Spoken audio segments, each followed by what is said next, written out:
Thank you, everyone, for joining us today. We've got a great panel for aspiring game developers, or if you've ever been interested in hearing more about the creative process of game development. We don't do a ton of game stuff, unfortunately, because no one likes us in games. No, I'm just kidding. But we're excited to host two members of the Valorant creative team, Linda Petch and Josiah Haworth. Thank you for being here, guys. Thank you for having us. Thank you for being here. This is going to be fun. And today it's very fun. It's going to be super fun. Kira's geeking out already. I could feel it, man. I see that Omen poster. I'm surprised Kira didn't have like a Valorant shirt. Or like she didn't cosplay as her favorite like agent. Oh no. That'd be funny. I'm too embarrassed. No, who cares? You're all the way in Singapore and it's online. But yeah, speaking of Kira, so she's here to help me like moderate. And Kira, fun fact, actually started up the Rise Up Mentee Discord 2 years ago, was it, Kira? Yeah, when we first started in June, which also happens to be Valorant's like 2-year anniversary as well. They're 2 years as well, so we're the same age. Awesome. Nice. Right on. Yeah. Of course you would know that, Kira. And Josiah and Linda probably didn't even know that. But anyway, so so Linda and Josiah, do you want to quickly mention who you are and what you currently do for Riot? We have all of that in the presentation. Got it. Jump in. Got it. Okay, let's jump in. I will say, if anyone has any like questions or anything like along the way, go ahead and put it in the chat, or just kind of type it because the Q&A chat, or just type it in the window there. And we'll look at it and answer your questions. So super cool. So go ahead, take it away. I've got a quick question before we start for everyone in here. Could you quickly type in what your skill level is, like if you're a student, if you're a working professional, and if you're interested in animation, tech art, or you do something totally different? I kind of just want to get a sense of who we're talking to see, how much we break things down. Oh my God, that's a great question. I thought you were going to ask what our favorite agent was. I put on already. And you only already. Who's your favorite agent and why is it Omen? So Bobby is a neon. Yeah. And he does neon for a living. Yeah, I do neon. Yeah. Don't put that on YouTube. I'm sorry, I didn't mean that. No, there's no editing. Yeah, everything is going up. No, this is great. Thank you for asking that question. Oh my God, that's like more professional than I've ever done in any of these panels. We can take that question for our next. Yeah, very cool. Game studio, grinding. Okay, well, everyone puts their answers in chat. What are your favorite agents, Josiah and Linda? Electrical to play as. I'm pretty. Play or to look at? Can be both. I know they're two separate things. Yoru to look at. I just think he's like cool and his vibe is very sick. To play as, I play Omen a lot actually. I think his kit is very simple for me to understand, and it's like just tricky enough that I can pull off some fun like mind games with his teleport. But I'm not that good. I'm terrible at games. Yeah, me too. Well. Yeah, don't worry. Whatever, Kira. You're I'm probably so mad that Josiah laughs at me when I play. So that's I like to listen to Yoru. He has my favorite voice lines in the entire game. So what did it look like? And there's a good spread of like technical art, animation, like programming, that kind of stuff as well. So awesome, you guys. Well versed. Yeah, like a diverse like crowd. And man, that's what it is for game development, right? There's so many different amazing, just kind of like different disciplines, and even kind of. Anyway, go ahead. You guys go. Yeah, take the wheel. Can you guys hear me? Yes. I can hear you. Oh, okay. Yes. Okay. Yeah, I was saying Yoru is my favorite agent to listen to because of his voice lines, and then my favorite to look at is probably look at. Shoot. What does that mean? Look at a play. My favorite agent to look at. Oh. To watch. Oh. I can sounds hard. It's not hard, Linda. Come on, pick one. You can do it. I like watching people do ridiculous things with Rays. Hi, like when they jump across the map. That's pretty fun. Yeah. But I play pretty much only initiators and Sage. I play Breach probably a lot. Okay. Wow.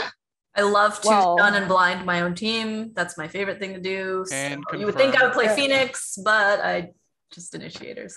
It's okay. I started off as Phoenix and I transitioned to Yoru. So I have a history of blinding my whole team. Yeah, but at least you blind everyone on the map as well. That's right. That's right.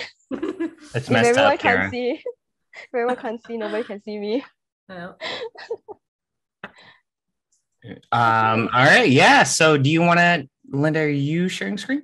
I am. Can you see the wonderful yes, we can see it. Development? Yep. Yeah. All right. I'll play this. Here we go. Let's go. Welcome to the wonderful world of game development. And we will. I think we're gonna have a Q&A at the end. So this is the frame rate is not great on this, but this was something marketing did for Yoru that we actually ended up getting some input on. It was pretty fun. You're gonna go to the next thing, Linda. Oh, okay. I thought everyone would want to see all of that. But let's go. Welcome to the wonderful world of game development. These are. This is actually a lot of our team. The left is Bisola, Linda, me, and this middle picture is a big group picture we took at a company conference with a bunch of the cosplayers. Did you want to say anything, Linda? No. This is just our slide of friendship, and mostly from GRC, which was the convention. In the top right corner, this was where we all got COVID together. So live together and die together. Oh my God. Is that a real story? Is that a real That's thing? a real story. Actually, the only person who didn't get COVID was can you see my cursor? Yeah. This guy. He already had it. Everyone else got COVID. Some of them got Wait, maybe he gave it to everyone. Anyway. Oh no. No, actually the core engineer I think gave it to this guy. Oh. Wait, I need to get to the bottom of this. I'm just kidding. Keep going. All right, next slide. Anyways. All right, so allow me to introduce myself. So my name is Josiah Haworth. I am a 2013 graduate of Ringling College of Art and Design.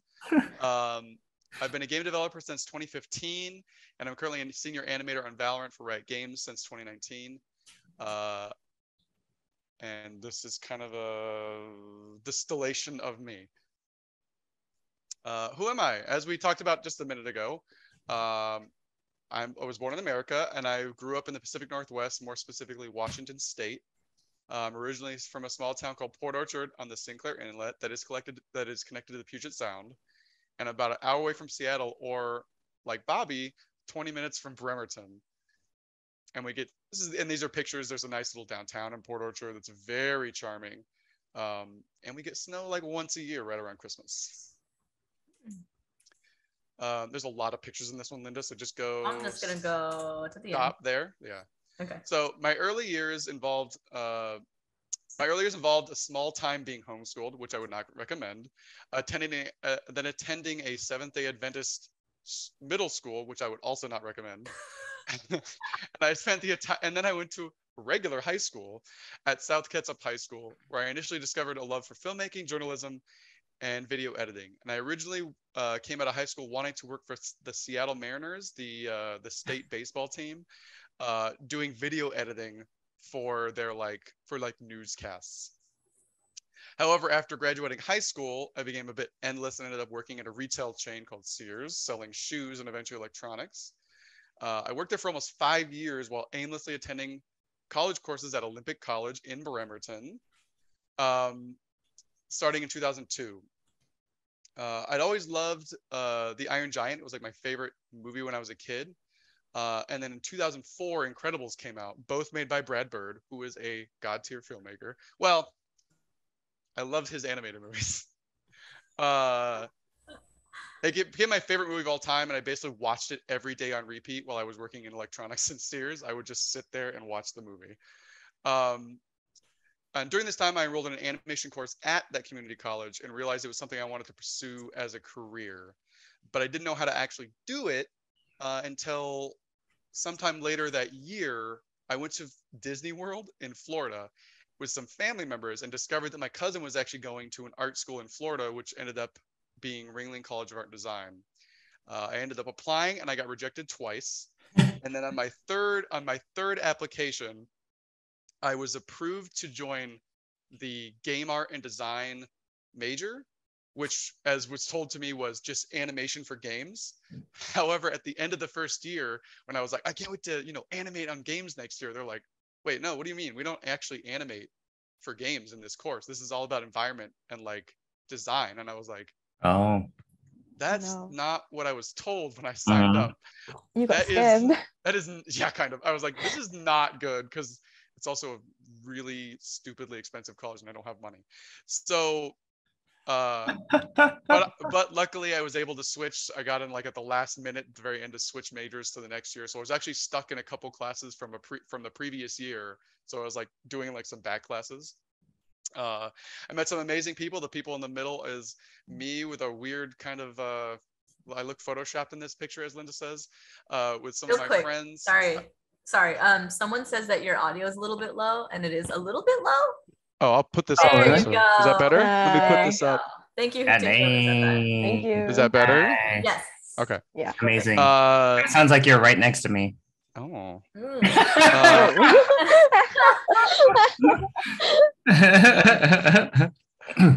As college progressed, I met a bunch of great people, including I guess you can't see my cursor, but the bottom left two pictures. I also met my wife in college.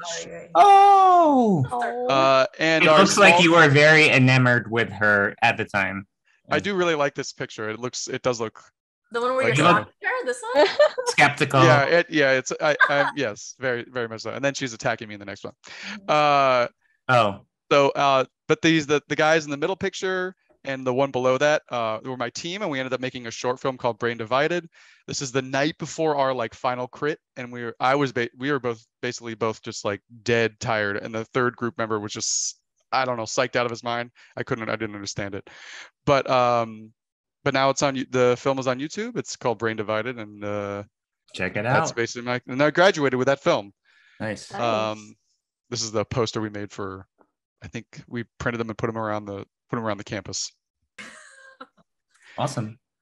So really quickly, my career, I interned in 2012. I interned at Digital Domain in Florida, which is no longer. It was Digital Domain, I think, Tradition Studios. They were making a movie called Tembo at the time. The elephant one. The elephant one, yeah. And I interned there, and then after the internship, they unfortunately shut down. And then from there, after I graduated, I went to a company called Magic Leap, which was an AR company, and worked with their like content team to make some games and shorts, which I don't think ever got released.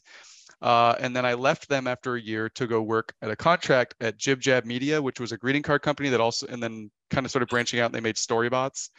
From there, I actually got hired at Blizzard.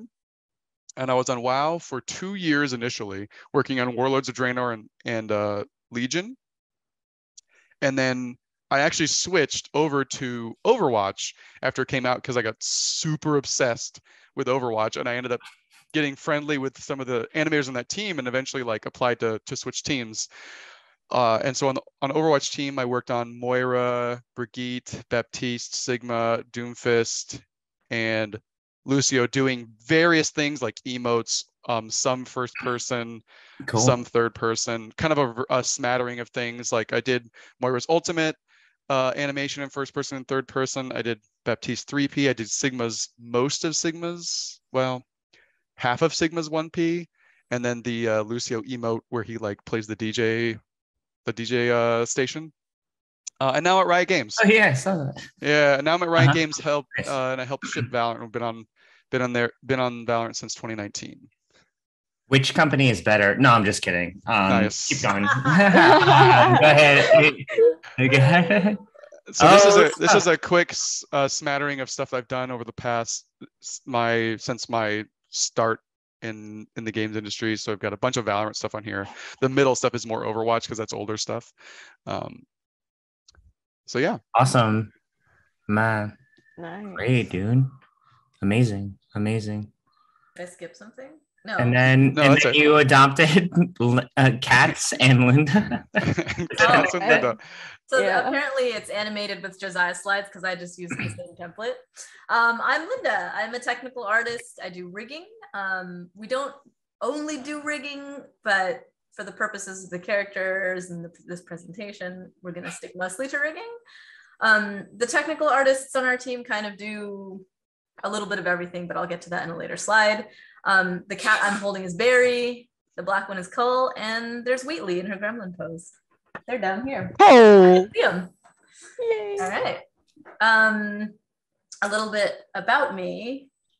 Those are my cats. They're very special. I have a lot of hobbies, which, I didn't really go into, but I figured I'd throw them in here. I love horror. I love conventions. I do very legal tattoos and not in my kitchen. I bike, climb, volleyball, play board games. I like shooting stuff. And I've been 3D printing. So that's nice. Generally it's been taking up my time lately. Very cool. Mm-hmm. Education-wise, this has been kind of a roller coaster. So I started at UCLA Engineering School. I switched over to ecology and evolutionary biology after about a year. I'm actually credited in a paper. I stuck it here, and I did some wildlife work. I worked in an animal hospital. And while I worked at the animal hospital, I decided for some reason, instead of going to veterinary school, which I was equipped to do, I went to Animation Mentor instead, which was an online animation school. At the time, it was fairly early. I was in, I think, maybe the 20th graduating class. I don't remember. Robert, maybe you remember. 21st. Yes, it was the Twilight. It is the Twilight Imperium board game. There you go. That was the question in chat. But I put this what the hell guy because it was quite a strange leap to go into animation, but I figured I would try it. Animation was by far harder than anything I had done in college, including all of the engineering and biology classes. It was incredibly difficult for me. I went to a lot of online schools. In fact, I probably went to more online schools and took more sessions in online seminars and in-person ones than anyone I've ever met in my life. I did the iAnimate animation program. I took a week-long intensive with the Animation Collaborative. It is the kind of the school near Pixar, run by Michael Makarovich. Mm-hmm. I did some Gnomon workshop sessions for modeling animation. I did the Anim School, the entire modeling course, and switched to rigging, so you can branch off when you get to the higher level classes. I took in-person sculpting classes and TA'd for Simon Lee, who is a traditional sculptor, but he does some CG now. I took a CGMA substance designer class. I even did a CDA course. So damn. I have done a lot of classes, and they were all so dedicated. They don't necessarily directly apply, but they definitely help you get a better, broader breadth of perspective when you're looking at anything artistic. So this was my path. I actually animated for probably 8 years. I did previs. I did a lot of more technical animation things, which I'll get to in a second. I thought maybe I could be a modeler, maybe I could do environment art, maybe I would sculpt. And then I landed on technical art, which I've technically only been doing for about 3 or 4 years now, but I have a lot more experience animating. So I can talk about that transition if you. Yes, please do. Yeah. So this is my career history. There's way more duds than Josiah's for sure. I've done my thousands of hours, so you could say. If you look at my IMDb, it's about 90% garbage. I'm known for Solo, a Star Wars story. Please don't put this on YouTube, just kidding, it's going up there.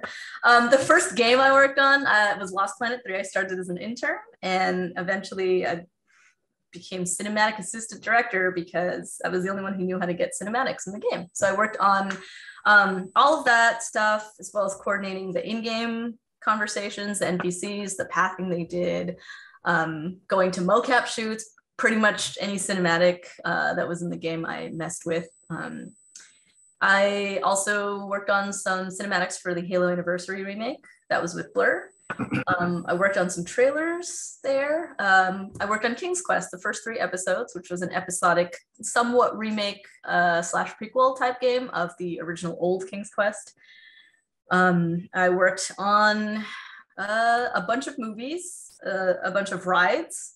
I worked on, I rigged the characters for this Mario Kart Koopa Challenge thing. We did some previs for some Pokemon stuff. Yo, what? Some previs for some Pokemon ride stuff. Oh. The Avengers ride, I also did some previs and rigging on that. That's the one that they're working on at California Adventure. And let me see. Then I worked on Miles Morales as, that was my first full-on tech art job. So as I was kind of working at these other jobs, like King's Quest and Avengers, I did have to do some rigging, or in this case, all of the rigging with one other artist because we didn't really have a dedicated rigger.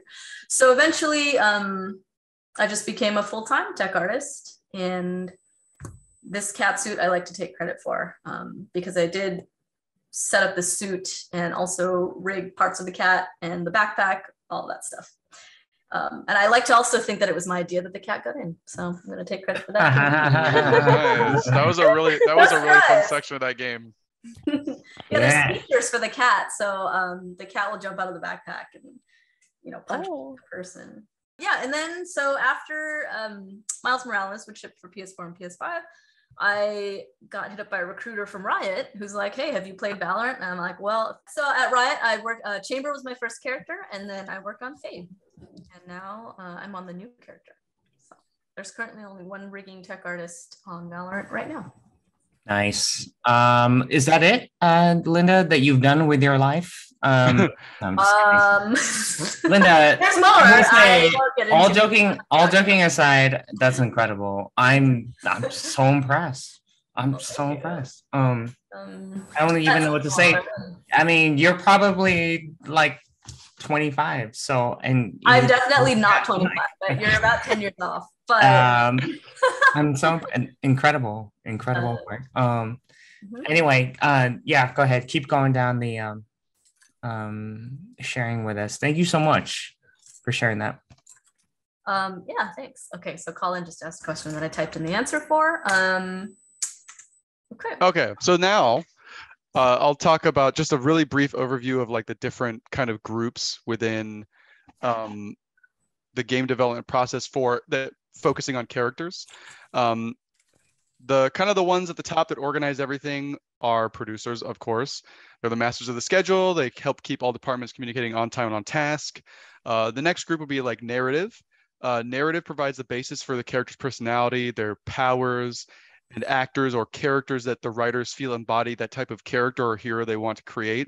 We kind of use those to get references or figure out, like, so if they're referencing like a character from JoJo for some reason, then you look at like, why are they looking at that character? Or if they pick like a specific actor, it's like, okay, what in that actor's performance do they think embodies the character? And then we kind of build off of that. So some of that baseline comes from narrative. The next group would be concept artists or character visual design. Working with narrative, they will draw and design the look of the agent, as well as come up with ideas about how their powers look and feel. Another department would be game design. Game designers. These are the people that basically come up with the character's gameplay. So they're in Valorant, there's basically 3 abilities in Ultimate. So you've got your signature move, which is usually on a cooldown or whatever. But basically, they are the ones that kind of build that entire kit and kind of look at that kit along with the health of the entire game. Another department would be engineering. This group helps us maintain the live game while helping us add new features and keeps everything running behind the scenes. Character art, take concepts and translate them into a textured 3D model and character and props. Tech art, Linda. take 3D models and other assets and rig them with a joint-based skeleton, getting them ready for in-game as well as passing them on to animation. They actually do a lot more than that, but this is only in regards to like characters. And do you want to say anything more about tech art in that regard, the brief overview? No, I can go into it more when we dig in. And then animation, the people that make everything move, or in my job. So basically just cavemen or monkeys that live only to make producers nervous. And tech artists mad as we ask for more bones and controllers than we'll ever use. Yeah, we also require constant supervision because otherwise we'll get off schedule or ask for things that we don't need. And then there is, after animation, there's generally VFX. They are all the particles and amazing visuals, not part of the character specifically. That's us, that's animation. Next slide. So basically in this graphic, what you're looking, everything that's going on, like all the effects on his hands when he pulls and all the screen effects, that's all the VFX department. So I'll actually animate something. You'll see later, I'll show you later, but basically I'll animate a motion with the idea of what an effect will be, but I don't actually get to create that visual effect in game. So once it goes in game, it kind of goes as just a kind of a blank move, and then VFX artists have to fill out that gap to kind of support a character fantasy. Along with this VFX and the motion is sound, right? Sound's very important in Valorant. Whether you're hearing if your ability is ready to fire, if it's been fired, how long until it's done winding up before it explodes. These kind of things are what sound works with. And then on top of that, there's marketing department that, like the video that we had at the beginning where Yoru's running around and shooting. Marketing is basically the people that kind of source that content. Sometimes they'll actually record the content, edit it together, work with outsources to get custom animations or different things. And then there's a ton of other departments. There's esports, there's merchandising, there's recruiting, there's tons of other teams that go into that entire workflow. And I guess click one more time, Linda. But the actual workflow is not linear, like almost at all. It's constantly going back and forth. So narrative usually finishes first, kind of, but that also evolves as it goes along. So a character decision at the beginning may slightly change to fit better with another character's backstory, and hopefully those things don't change too late that the attitude of the character changes. But basically kind of changes overall, especially in design. We'll send things back to tech art sometime, we'll send things back to animation, we'll send things back to sound, we'll have to retime some things, and it kind of goes, it can kind of end up being a spider web just depending on the character and the project. So I love this slide. So like in Thanksgiving, like if someone asks your relatives ask what you do for, a day job, you can just show them the web.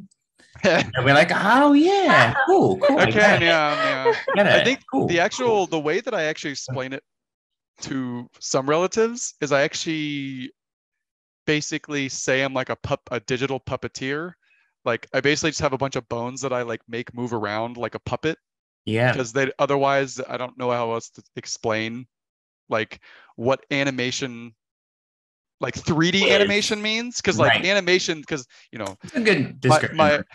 Some of my older relatives would be like, "Did you draw this?" And I'm like, "That's not how it works." Oh, that's what mine. You know what? Yeah. My dad, he'll point at something very 3D, and he's like, "Oh, did you draw this?" And I had like already explained what I do, and I just kind of stop, and I'm like, yes, I drew that. You know what, Linda? I do the same. Linda, I do the same thing. They'll be like, "You draw this?" Yeah, and then they're like, basically, yeah. Yeah, and then we're like, we heard you made Valorant, and then you're like, Valorant. Yeah.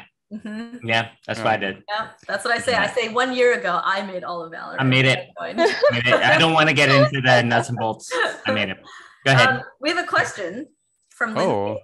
Oh, there's like a Q&A section. That's cool. Yeah, that's for you. Josiah. Do you ever sketch out? Yes, actually, I have a bunch of that stuff later. I actually post a lot of it on my Twitter. I actually think it's actually like my favorite thing to do currently in my workflow is, it might be why I like Yoru the most, because I basically did that for almost all of his abilities. We'll take a look at it later.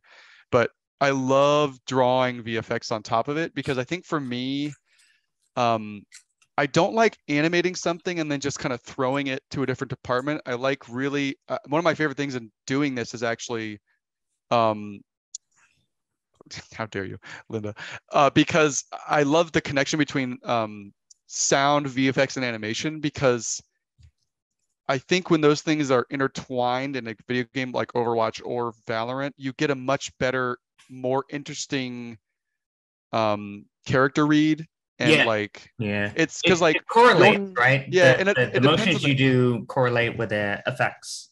And it depends on the character too. Like Yoru without VFX looks like a crazy person. He's just like, but like if you don't have an idea of if you don't have an idea what the VFX look like, it's just going to be nothing. And then if you hand it to a VFX artist with no context, it's just kind of, I think you could end up getting like, they're going to make great work, but it could be, it's better if it's like linked a bit better. No, 100%. I agree, man. I agree. Or you can just like walk down the hall and talk to them, man. Oh, it's have to go to the office. I'm kidding. I'm kidding. I know it's a big company, so it's also all about visual communication, right? When you're giving the idea. 100%. 100%. That's a great note, man. It's a great note. There's another question. Is there any agent whose project went in an unexpected direction? I think almost all agents to some degree have their own, they're always kind of redirected to some degree. I don't think we've had such a huge rework on a character where it's like totally shifted direction. I think we've had characters that kind of, I think Chamber may have been the biggest, but it's mostly like his original design was kind of like, his visual design was a bit different than what we ended at, and then the proxy model that I was working at kind of had a specific read, but then the final model that came in was kind of felt like a bit of a different character. But overall, there's not like usually huge shifts in either character identity or power fantasy. It's usually timing, and sometimes they'll change up an ability. If an ability is really not working, they'll change the ability to something else, either simpler or stronger or weaker, depending on how it works. But it's usually not like a big like bomb that's dropped, you know. They generally will start fleshing agents out well before we start development on them, which is such a huge help. I mean, if you've ever been on a film production, you know that sometimes they reshoot the entire thing 3 times while you're doing final effects on it. And then they'll rush the footage in and have to redo it. In this case, our agents are being prototyped. I think we're three prototypes ahead from what I've seen. People are really working hard on making sure the balance is correct. Concept artists are already working on all of those. It's actually a very good sort of like preemptive design situation for sure. And there's also different sections where there's like people that work on new agents, and there's people that work on current agent balance and game health and these kind of things. So it's not, I think sometimes people outside of I guess fans sometimes think like, oh, they're only doing this, but because when we release something, it is what got finished first, right? But there's actually people working on everything in different departments or different sections. So no one's like, it's not that we can't do 2 things at once. It's just that they're being completed at different speeds. So it's like, you know, it's hard to like get out the perfect schedule so that everybody's happy, but it's like there are things we can make a new agent and prototype new agents and also work on balancing agents. It's just a different, like it goes through different checks and balances and different like rigorous testing. Right. We're also at a stage where the team is growing very, very fast. There's actually a lot of people who started after me, and I only started about a year and some change ago. And we're trying to grow the team to accommodate all of those needs. So I mean, you know, you go on Reddit and you read some comment like, oh, you know, they don't care about this. They're not doing this. And it's like, we care and we know. It's just we don't have people to throw at it. Like we don't have thousands of people like some do. Right. We've got another question. Which agent is most technically difficult for rigging or animation? So I can start with rigging. I think generally the most difficult agents would be the ones that have a lot of things they can throw out, and that's usually because of joint limitations. If you know, they're capped for performance, so if someone wants to throw out 50 sky wolves, there's you know, the limitations are per agent and per like everything they can throw out at once. So I see. That is usually the biggest problem. So even when we're in the concept phase, one of the producers might be like, hey, can we do this? And I'll say, most likely no. And if you want to do that, you have to give up something else. You know, like let's, for example, if you had a character that had really long hair, like lots of jewelry, clothes that were swaying everywhere, if that agent threw out a lot of animals, that wouldn't work because the performance would be hit with all the joints that you're adding for all the extra stuff. So, you know, again, hypothetical, if someone were to like, well, what if we gave this character, you know, like a Hydra? Then I'd be like, well, then make him bald. Like, there you have a lot of give and take. So for a character like Yoru, as far as like rigging goes, he's actually, we can have more things on him because he doesn't have any objects he throws out. The only thing he has is the mask, right? The only actual physical thing he has is the mask. So we only have to rig the mask as a prop. Whereas like, okay, but Yoru also throws himself out. So he does, yeah, well that does, but count. not in the original version. Right. In the so now he throws another version of himself out. So now he's like really dangerous and going over bone count. But initially he was a very simple agent because he only had one prop. Whereas like Brimstone throws out a stim pack, he has a big bracer on, right? So and along with, usually when something is more complex to rig, generally that means it's more complex for animation because we have more props to animate, which I actually really enjoy. And you have more like interaction between hands and props. So it kind of like, they kind of scale together. If it's more difficult to rig, it's kind of more difficult to animate generally. Right. That makes sense. That with like Spy, who throws out all the animals. Or Killjoy. Killjoy also throws out a bunch of bots.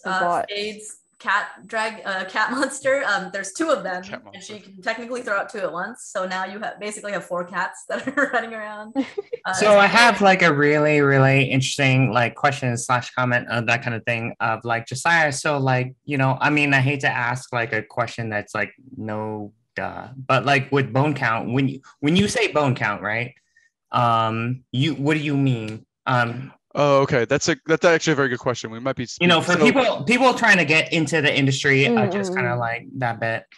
So actually, Linda, you can answer this. You can answer this better than me. The bone count question. Like, what is bone count? What is bone count? Maybe that's a rad term, but like maybe we keep that question for when we dig into the craft a little bit more. Okay, cool. As a basic. Cool. Yeah, let's get to the next slide. I think some of this stuff. There's a lot of questions that we can get to. Bone count, good, bad, new. Yeah, I think we'll be able to get to all these as we go. So you want to go to the next? Bone count tattooed on my arm. Oh damn! Do it, yeah. Oh, okay. So basically, the role animation in games, in any game, and then specifically in Valorant, it kind of goes between this question of like, what kind of game are you trying to make? I believe this is. Correct me if I'm wrong, Linda. Is this COD or something? It's a very like realistic gun shooting. This like Battlefield.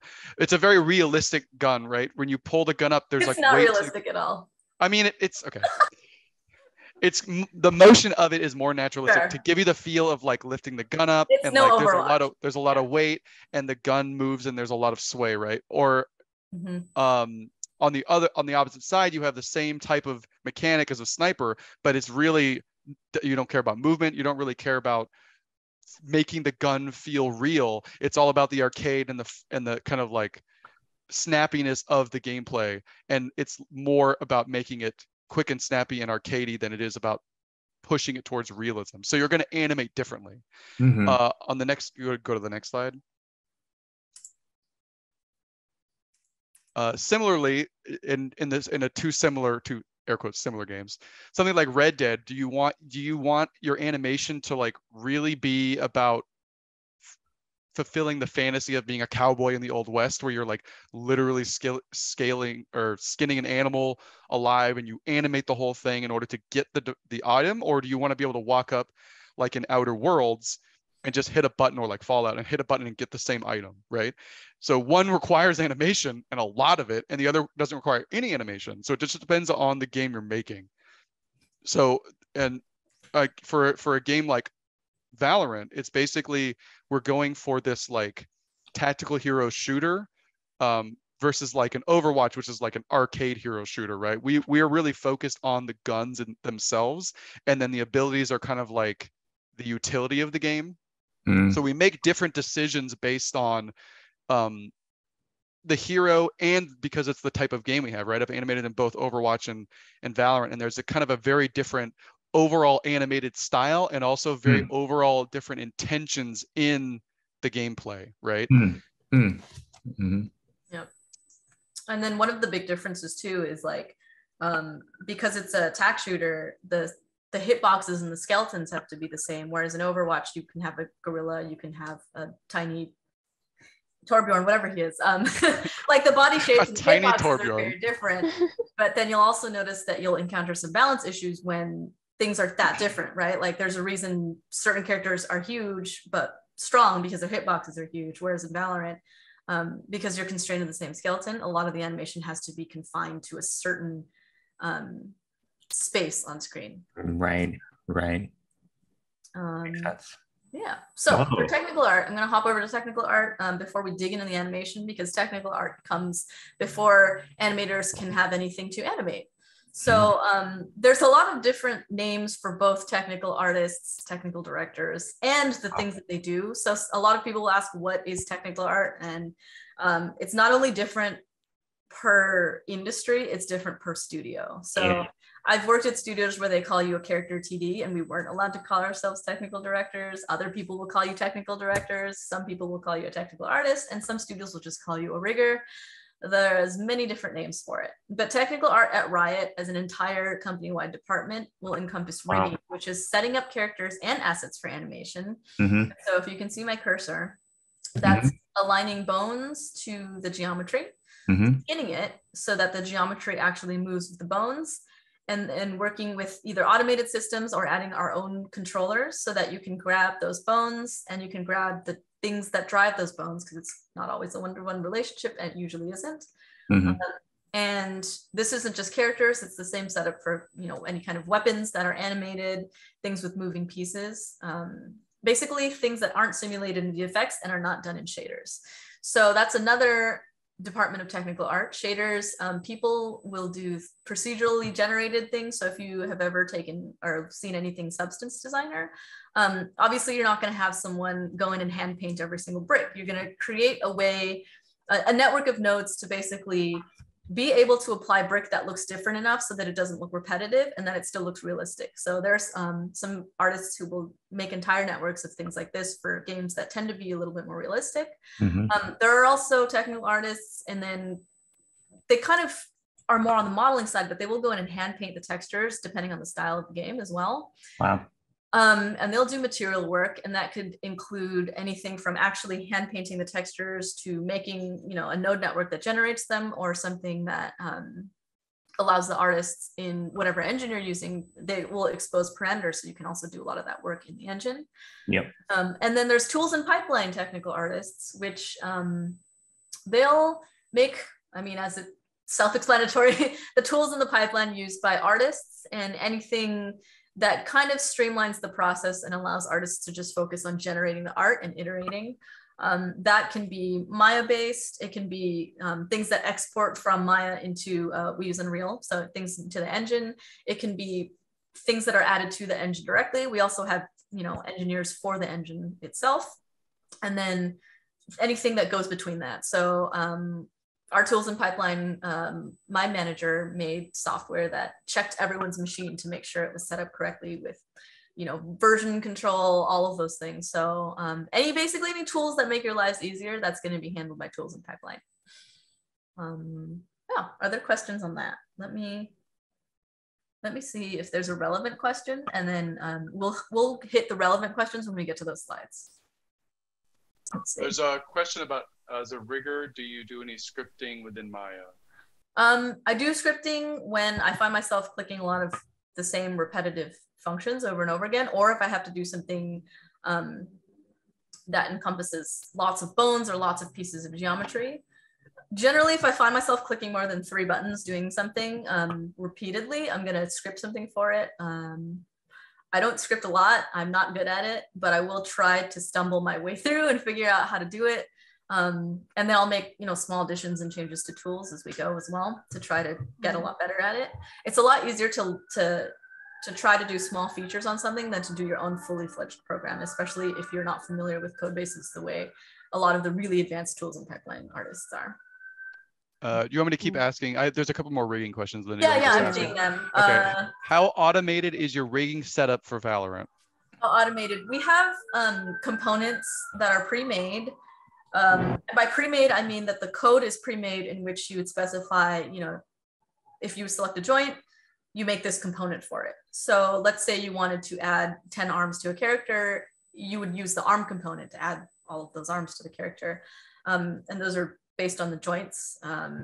If we wanted to add something a little bit more complex, we have features for that as well. And we also have a Python component. So if you wanted to just script in your own feature, you would be able to do that as well. And that's something, the components we tweak every once in a while when we find out that they're not really working how we want them to. So for example, the Python component, let's say you want to write your own custom script for a character, you would want that to run at the very end, because if it's dependent on things in the scene, then you want everything in the component list to build first, and then you would want the code to run. So, small tweaks to things like that we've added, but it's mostly automated. We do still have to do things like set up the cloth sims ourselves, set up any physics objects, set up any set-driven keys. So if you look at some of the characters, they have pouches on their belts, and if they crouch, then you would want those pouches to move out of the way.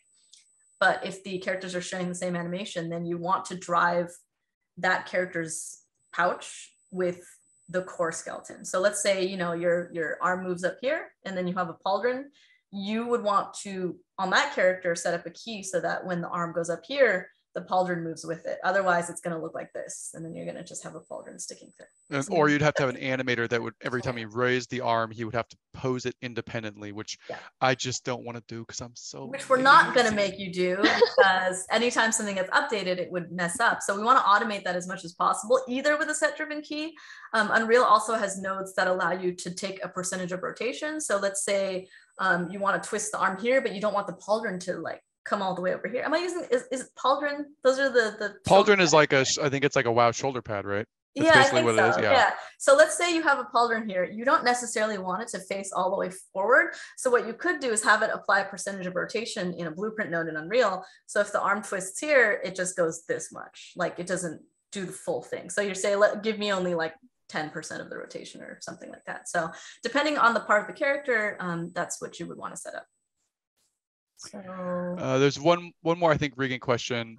Are there mathematics involved in the rigging system / workflow, or is it more trial and error, or is there a specific type of focus education-wise that goes into the process? So here, leave this question. Oh no. Oh shoot. I was gonna reread it. Oh, my bad. Sorry. What was it again? I think it was done by a question by Sean. I can click under answered. Sorry. Oh, okay, cool. All the way down. Okay, here it is. Yeah. Oh, there it is. Is there mathematics involved in the rigging system and workflow? Are you trying to see if you can get out of learning math? Is that the question? There's some math involved. Not really. There's some trial and error. It depends.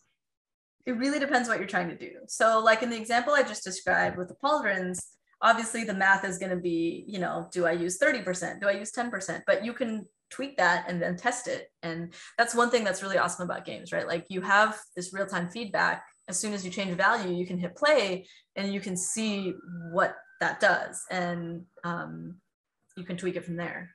Or you can break the whole game. Both have happened. So there is quite a bit of trial and error, it sounds like, and it's also very character specific. Is that do you think that's correct, Linda? character specific, and I wouldn't say it's hugely math based so much as it is reasoning out what can happen. That's the biggest one, right? Like, so let's say I'm using the set driven keys as an example. Let's say you only plan for the character to go this high, but in reality it goes this high. You kind of want to set up a system that accommodates the most extreme version, but you want to polish the version that you're going to see the most. So sometimes if it's a trade-off between those two, like how often does a character do this? Not that often. Is he going to do this a lot more? Sure, then I'm going to accommodate that situation. But the math, again, is less of an issue than just testing it out. You have to test a whole bunch. And then honestly, sometimes I don't catch anything because I'm terrible at Valorant. So I send it to QA and someone else catches it. I try my best. Okay. Let's go to the next slide, I think. I think this is another one of your slides. Sorry, I was looking for more questions. I think that's all for, there's one for Clausen. We can get to that. Okay. We can get to the questions at the end. Actually, we can like just finish all the of them presentation. Okay, yeah, okay. That makes some sense. So technical art for Valorant specifically, I already went into a lot of it, but for what we do, we work on mostly characters. We also work on some of the weapons. So like if you guys know the dragon skin line, that required Sarah, the other technical artist who was working there at the time, she rigged the dragon up because it was a little bit more complex than the auto rigging weapon setup could handle. So that required a rigger. We also work on abilities. I don't know why there's no bullet point here, but we also work on simulation and physics. If a character has clothes or hair that moves around a lot, we have to take that into consideration. We even have to consider whether that affects gameplay. So for something like Sage's hair, because her hair is so huge and it leaves such a big silhouette, if she's turning around a corner and you can see her hair, obviously it's a giveaway and no one would play Sage. Oh, yeah. So that one has to have a very specific setup to make sure that it doesn't flow like Pocahontas' hair out. Because you want to not see that. Yeah, you don't want to give it away, but you want to keep the aesthetic. You want to keep the aesthetic. And the aesthetic is not that her hair falls straight down the way simulation would have. It's actually, it kind of sticks up a little bit and has some shape in the top. So in that case, the technical artist who worked on that, he set up like a joint aiming system so that each joint would kind of keep its shape, but would still be fall quick. Yeah. That's so cool. Her hair was actually a big problem during testing before we launched because that kept happening. Her hair would like flip out from behind a box, or it would be too tall. Like that was one of the problems. I think her and I think Sova were big problems for a while. Like Sova's cape would clip through walls. Like if he was backed against a wall, sometimes the dynamics would push it through a wall. Like there was a bunch of issues like that. They may still be slight issues. I'm actually not sure, but they used to be like, they were like really big problems before we launched. Right. Wow. Got it. I loop this. Oh, you right click on it. Right click on just the video. There you go. Okay, so we'll just play this nice Josiah animation on the side. This is Chambers character select. So in this case, everything that's rigged, he's no games. He's all rigged up. The card is rigged. This card was rigged. The card that he shoots through. The weapon was rigged. All of those pieces have to be set so that someone can manually animate it. And then the zigzag that goes around from the gun to his arm is an example of VFX. That was not rigged. That was actually something that like a VFX card is put on and then animated to go onto his head, and then the texture is turned on his head. Mm-hmm. Oh. But yeah, this is zigzag stuff. So our VFX artists are amazing. This is such a cool effect. I love it. I wish I was better teacher, but I'm not. We also do a lot of troubleshooting in Maya and Unreal. And sometimes their artists will just be like, hey, my perforce doesn't work. And then we end up being IT as well. So we work on tools and pipeline, and that encompasses multiple departments. That's characters, weapons, gun skin stuff, really anything that's going on. Core assets and standards. So these are sort of legacy objects that we use, like a default rig that things are based off of, default weapons, stuff like that. And then design support. So if one of the designers needs help on the tech art side, or even if they need a prototype sphere that has a certain dimensional thickness, we'll throw that in for them. Yeah. So it's a lot of all around like hands in all the cookie jars type support. I see. Cool. And it's not linear either. It keeps going back and forth and back and forth. Yep. It's always cycling around between different departments. Mm-hmm. And we'll help with every department. So yeah, VFX needs like a locator attached to something so they can put effects on it, or a joint, like, you know, we do that too. So just another example, fade. So in this case, you can see her little, that's VFX. This monster coming in is animated. The head is separately animated, and then the tail is VFX that here, I'll show you again. That's all VFX, and then the trail connected to the animated head is VFX. And then pretty rad. Yeah, this stuff is all VFX. You know, we have little the ball is real, right? The ball is rigged, as is the tendril. And the hair is actually hand animated, and that is because she flips upside down. So if you were to run a sim on that, you would get hair that was doing this. It would just go crazy. Oh my gosh. Yeah, so that stuff is hand animated, but things like the zipper and this little hand sleeve thing, those are simulated. So yeah, you kind of have to think about every little piece and what would look best and what won't bug out. Got it. That tender was also a big technical hurdle. Yeah. So this was animated by Vanessa Landeros. She is an animator on the Valorant team, and she and Linda couldn't figure, for a while the tendril just wouldn't connect to the fingers for some reason, and it was like a huge technical thing we couldn't figure out for a few days, right? And so there's a lot of stuff like that where you get the animation in Maya, it looks great. Oh, it's amazing. And then you put it in the engine and you're like, what? Why is it doing that? Yeah. And why would you do that? Oh no. Each time I work on anything, I realize there's just some gotchas. Like there's a checkbox that you have to click to make something work, or the scaling isn't transferring correctly, or things that you animate in the left hand. There's like 6 different hacks to get it to work in the engine. And so on the surface, some people are like, oh, this must be easy, right? Every character has the same skeleton. It's like, no, it's like every character is like relearning every little part of it. All these little bugs that like, you have to go to different departments. You have to ask engineering what it could be. You have to ask VFX what it could be. Yeah, it's unreal. So yeah, so let me go to the next slide. Oh, okay. So the role of animation on Valorant specifically is to sell the character in gameplay and agent select, as well as push the agent's power fantasy. Go ahead and click again. Support gameplay and design. And these little things are 2 of what we deal with a lot. The first one on the left is a timing sheet. It's essentially a sheet that basically tells us what each animation that is required and the time limit we have in order to basically decide how to sell an ability. So for example, this was actually for, looks like this was for Sky. So for example, if you look at the like blue section, or the one that says E-Hawk, right? There's something that says hookup request, equip, an FXC, guide, hawk, equip, flash, right? And then all the way to the right, design timing, it says 0.8. So what that means is for the equip, when you hit E to equip her hawk, where she pulls out the little bird and then like, is that the one she flicks or is that the dog? The one basically where she pulls out the bird, right? There is 0.8 seconds until the player can throw that bird. And so we need to actually communicate in animation as well as VFX on the line.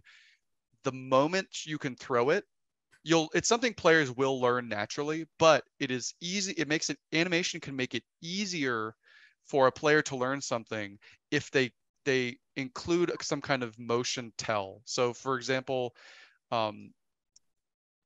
for that one, there's so on Chambers cards, right? When he flicks it, like when he actually flicks it is the second you can throw it, right? Even though there's more animation after that where he hits it and then he pulls it over to where he's holding it, the actual flick itself, like the frame when the finger hits the card, is actually the frame you can throw the card. And that's where the 0.8 comes in, right? That 0.8 seconds is when you can throw it. And so it's kind of the goal. It should be the goal of animation to be able to communicate that very clearly. And this goes, you can go back and forth with game designers about like, can we get more time? We don't actually need that much time. But this is like, you know, this is exactly why you like game development, right? Just Excel spreadsheets, and then schedules. It is unfortunately a big part of the job, doing a lot of Excel and tracking. So, you can just get all of that. So basically, this is basically just an overview of what we use. So we obviously use Maya. I think that's a question that we had, but for animation, we do use Maya.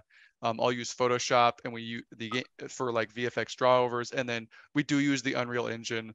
I'll do some, depending on the character and what the power fantasy is, I will do a lot of sketching on pen and paper. And then I use my tiny brain. I was gonna copy this image and scale the brain down even more for mine. I love this image. And I use the same. Occasionally, we will work in PyCharm and Qt. You can use any IDE. Nobody's limited. The engineers use Visual Studio. Some of the tech artists will use Sublime. It doesn't matter. That's fine. We'll do a little bit of UI work with Qt Designer, and there's also other little programs here and there. Like if we need to test LODs, we'll work in Simplygon, stuff like that. So there's lots of little plugins and other applications as well, but the main ones are Maya and Unreal. Someone asked a question there. Okay, are there multiple programs used that you export import from? So there's a tool that will export from Maya into Unreal for you, but there is a little bit of manual work. Sometimes you have to troubleshoot or re-import manually or re-import with the settings that you want. But yeah, for the most part, we don't use an in-between program. That's what the tools and pipeline artists make. Tools that go between. Okay. Let's see. So animation process. So as an animator, Autodesk Maya is where you'll spend most of your time. That and Zoom calls if you're working from home. So essentially, we seem to have a bunch of different kind of skill levels here, but this is the basic layout for Autodesk Maya. This is your viewport. On the top left square is basically like a perspective viewport where you can see your character. This is in this instant, this is the right one, is the top right one is actually like a camera if you have an animated camera, and then this big bar graph, this bunch of graphs is actually how animation is done in Maya. So this is where it kind of depends on the animator, but I actually do a lot of after my first pass, I will spend a lot of time in the graph editor. Some animators actually never access the graph editor and only key in the viewport window. I'm the kind of animator that actually spends, once his key poses are in, I spend almost all my time in the graph editor, unless I'm really retiming something. And Animbot is fucking awesome. Yeah, it's really good. Autodesk Maya is an incredibly powerful program that allows you to take nearly any idea and breathe life into it until you lose all your work because it decided that it wanted to die. Oh, God. Maya is the most fickle trash program. It's not the most fickle, Josiah. What is more fickle? See? You know, I don't have an answer. I had to animate in Cinema 4D once. Ooh, I have not done that. Okay, so the worst program I've ever used. So somehow I made it my career path and life path, and I attached it to this program that really hates me. I have been messing around with Blender. Blender is pretty sweet, but I don't understand how to animate it very well yet. So I think click. This is where you'll spend. This is what most of your time in Maya will consist of. Click again. This is not most of it. Ouch. It tells you the error. Look at this. Look at this. It tells you the memory. Listen, I'm an animator. I'm not going to read that. I don't care about that. That's when he calls us over and we cry together. And one more. Oh, there we go. There it is. This is a real crash that I got. It tells you where it saves it right here. I know. Yeah. That's fine. Oh, how do I clear? Oh, there it is. Yeah, there it is. Clear all drawings. That's in essence, that's the Maya experience. You're signing your life away to a program that hates you. This is very dramatic, by the way. It is. This is the most dramatic. It does happen every once in a while. And when this happens, I question my entire life. Yeah. So go ahead and so basically, this is how I feel at the end of the day after I lose animation progress. I can't get Maya to work. I can't get Unreal to work. I'm just very, very sad. But by the next day, go ahead and click. I'm ready to go right back in. Because it's a spirit. I do really like animation. It's very fun. It's just it can be a very frustrating situation. All right, go ahead and go to the next one. Oh, technical art. This is you. This is me. I guess I should have gone before Josiah, since this is before and while Josiah gets his hands on it. So we will make proxy versions of rigs, and then we'll get final meshes. So it is a lot of back and forth. The first phase, which we kind of went through earlier, is in the concept art phase, we will be there providing feedback on designs, abilities, gotchas, limitations, budgets, and sacrifices. Like I said earlier, if you want to call out a Hydra, you have to make a bald character wearing a spandex jumpsuit. Like that, we just don't have the joints for that. And sometimes the concept artists, which they're amazing, of course, but it's a lot of like reining them in, right? And you're never going to say, you can't have that. You're going to say, well, this would only work if you did it this way, and we'd have to give up this to make that work. So the proxy phase, if the designers are prototyping the character in game, we want to see how things look in terms of silhouette. Does this character's power fantasy work out? Does the lore match the design of the character and the shapes and the colors and stuff? So while they're prototyping, the character modeler will give us a proxy model, which, by the way, our proxy models look amazing. Like, they look better than a lot of games' final models. I will say that our modelers are fantastic.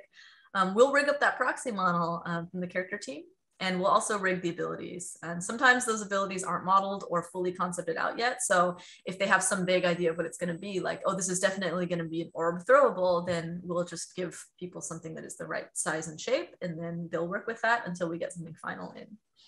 Visualization and animation support on the art side, we're going to iterate back and forth for that, plus performance budget assessment. So does this character have too many joints in all of his abilities? How many things can be thrown out at once? Is it gonna take a hit on potato computers that are supposed to be able to run this game? We'll also start to think about or add things like do pouches or do hairstyles stick out too much from the wall? Like, do they affect gameplay? We have to take into consideration that professionals play this game, and all those little things are going to affect how they play. So from the modeling standpoint, while the modelers are iterating and then working on the final resolution, mesh, and textures, we'll also go back and forth with them. So we'll look at things and say, hey, like, this pouch is too far forward. We're going to have to move it to the side so that it gets out of the way when the characters crouch, for example. Or, if there is maybe a piece of jewelry that dangles too much and gets in the way, like, all of those things would be notes that we would give. And we're going to work back and forth to make sure that the concept art and the modeling match the original vision as closely as possible without having to sacrifice anything on either end, or at least not sacrificing too much.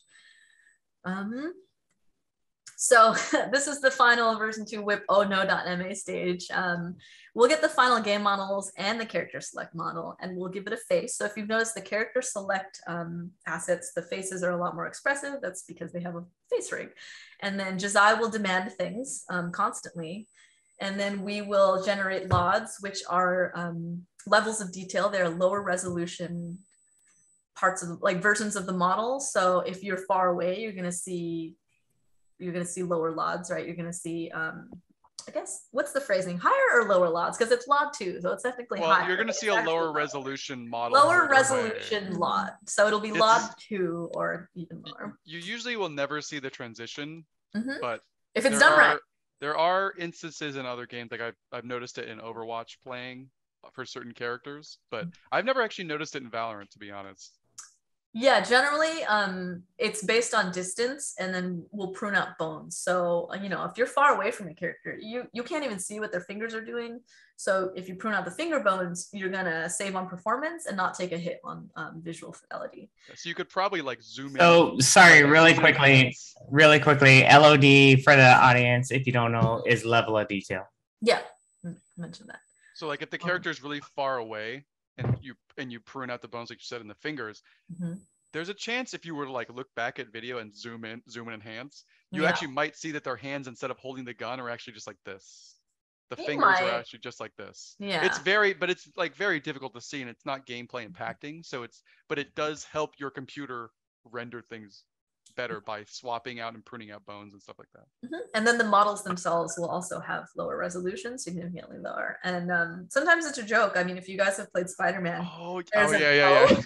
And there's these NPCs that, from what I remember, I think they're just covered in denim texture. They were left in the game as a joke because somebody found them and their LODs didn't change, so they're just like these polygon guys sitting out.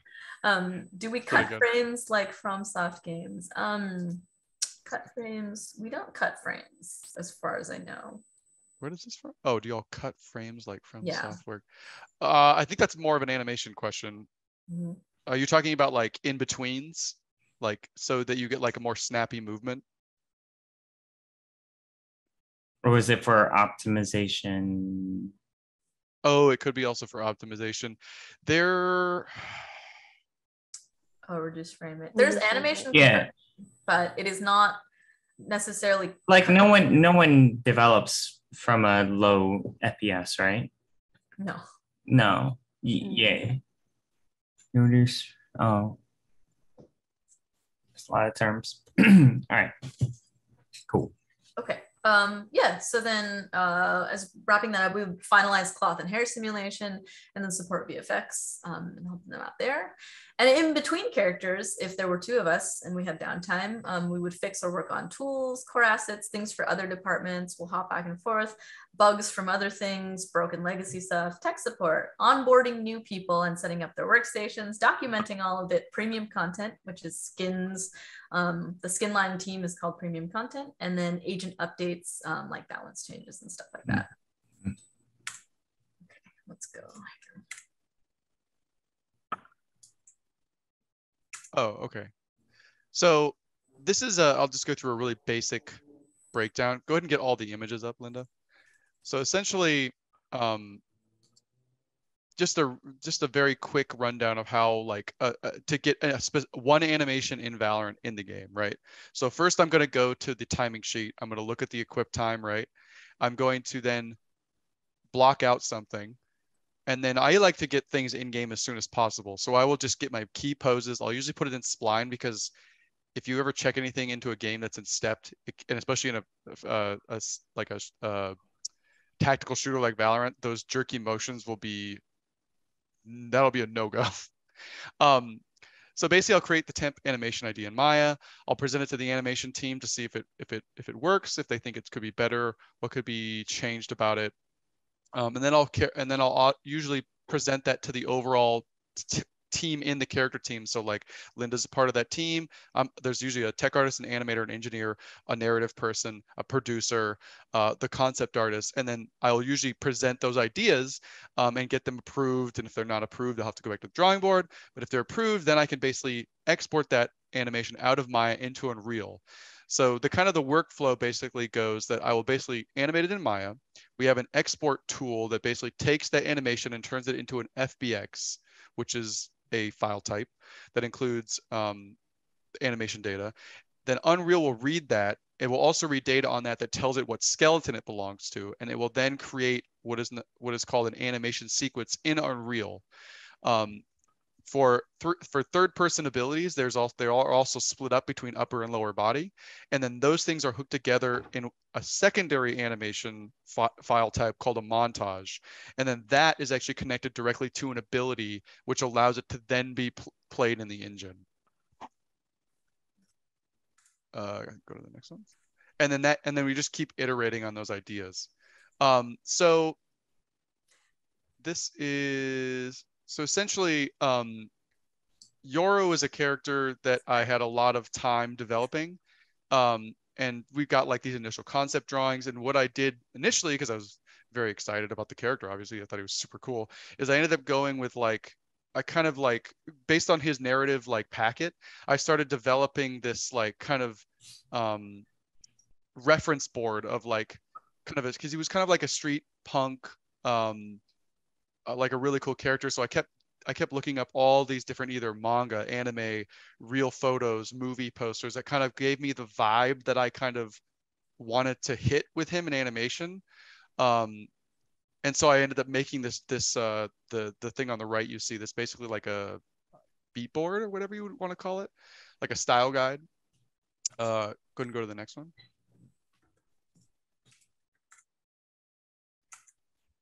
Oops. And from that, I started kind of either copying poses or mixing poses that I liked from the reference and tried to create a vibe in some pose tests that actually fit that style.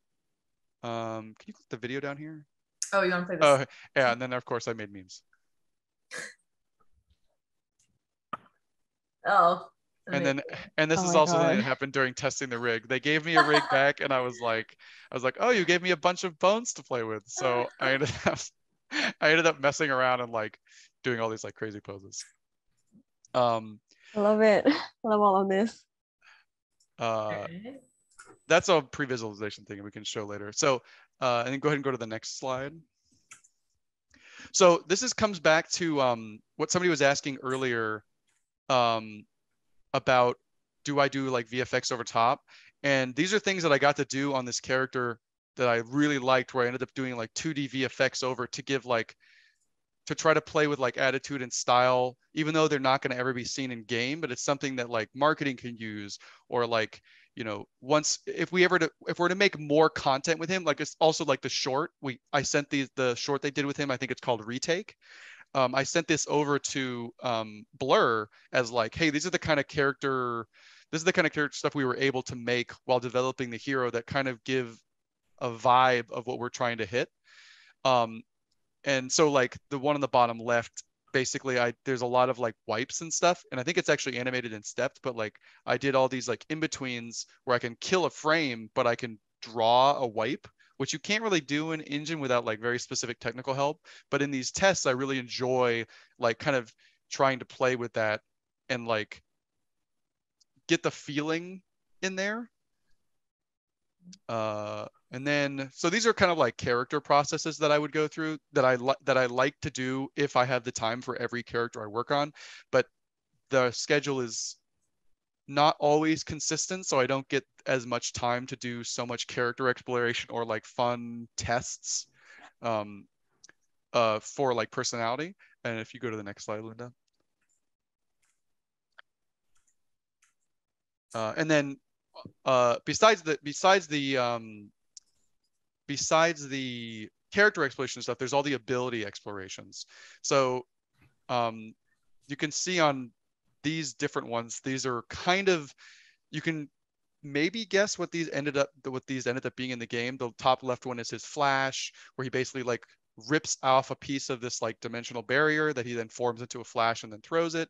The right one is like him pulling himself from his current location to wherever his like little ball teleport thing is.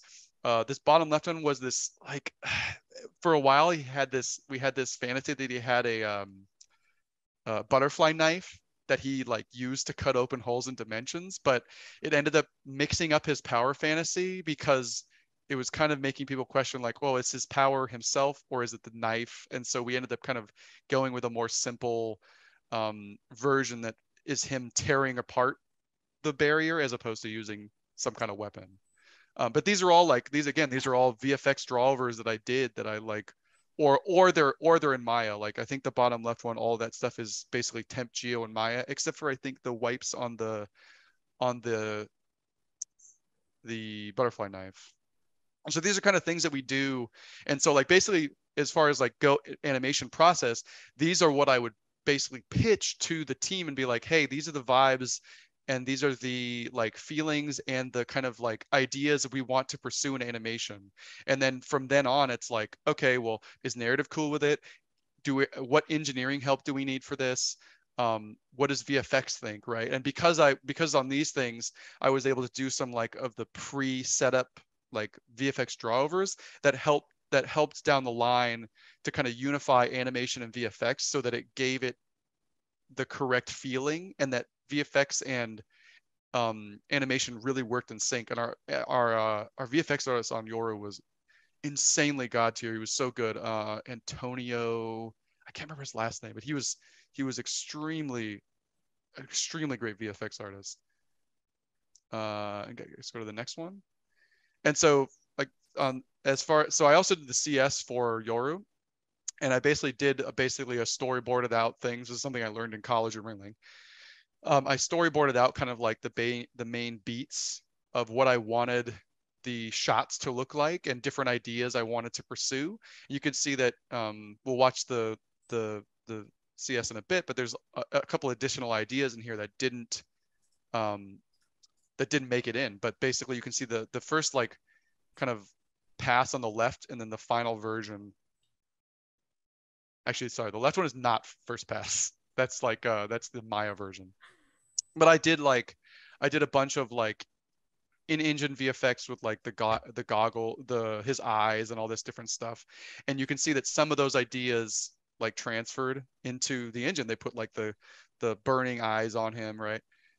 So it's pretty. It's a very fun process. And then go to the next video. Yeah, 1 second. Oh. Is it? This is. So I work with a very fun team, and I have this guy on my team named Adam York. And he, for some reason, he's obsessed with deep faking me into a bunch of different like action movies. So he keeps deep fake. This is like one of maybe 10 videos he's made of me into deep faking me into all these different movies. So many. This is an amazing compilation. It's quite. That is scary, man. It's very upsetting. Yeah. Scary, man. Oh my gosh. I would rewatch all of these movies with your face on the. Yeah. All right, get next. Okay.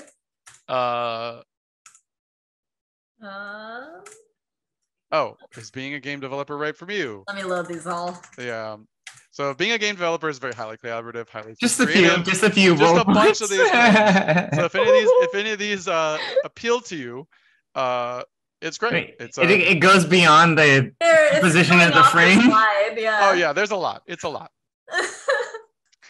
So, being a game developer comes with a lot of like positive and negatives, right? It's like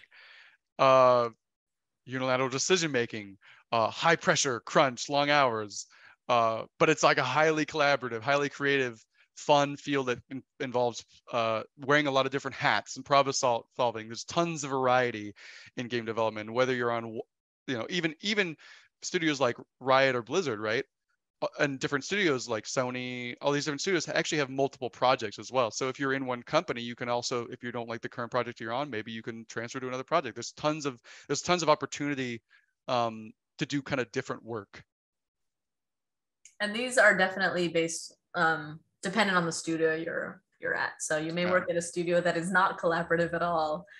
It's true. You may work at a studio and have high job security. If you are a tech artist, you tend to have high job security because not many people want to do it. So inherently, your job is a little more secure, I will say. But yeah, there's toxic fans. I like that one. You know what's funny is like when you're playing it, they seem toxic, but everyone I've met in person has just gone insane. Like I went to a gaming cafe, or it was like an esports / gaming cafe place in Vegas, and the kids just lost their minds when I went in, and I was like, "Who wants a gun, buddy?" And they all were like crying happy tears. Oh my god! There are so many happier fans than toxic ones, I will say. Yeah, it's mostly it should say online. Because I mean it's meeting in person is great. Mm-hmm. Go ahead and go to the next one. Mm-hmm. You guys have it all, man. This is like the most comprehensive presentation I've ever seen. I'm learning so much. I didn't even have to come. Bye, guys. Yeah. No, go ahead. Yeah, sorry, go ahead. So I mean this is pretty basic advice. Discover what you want to do and focus on it.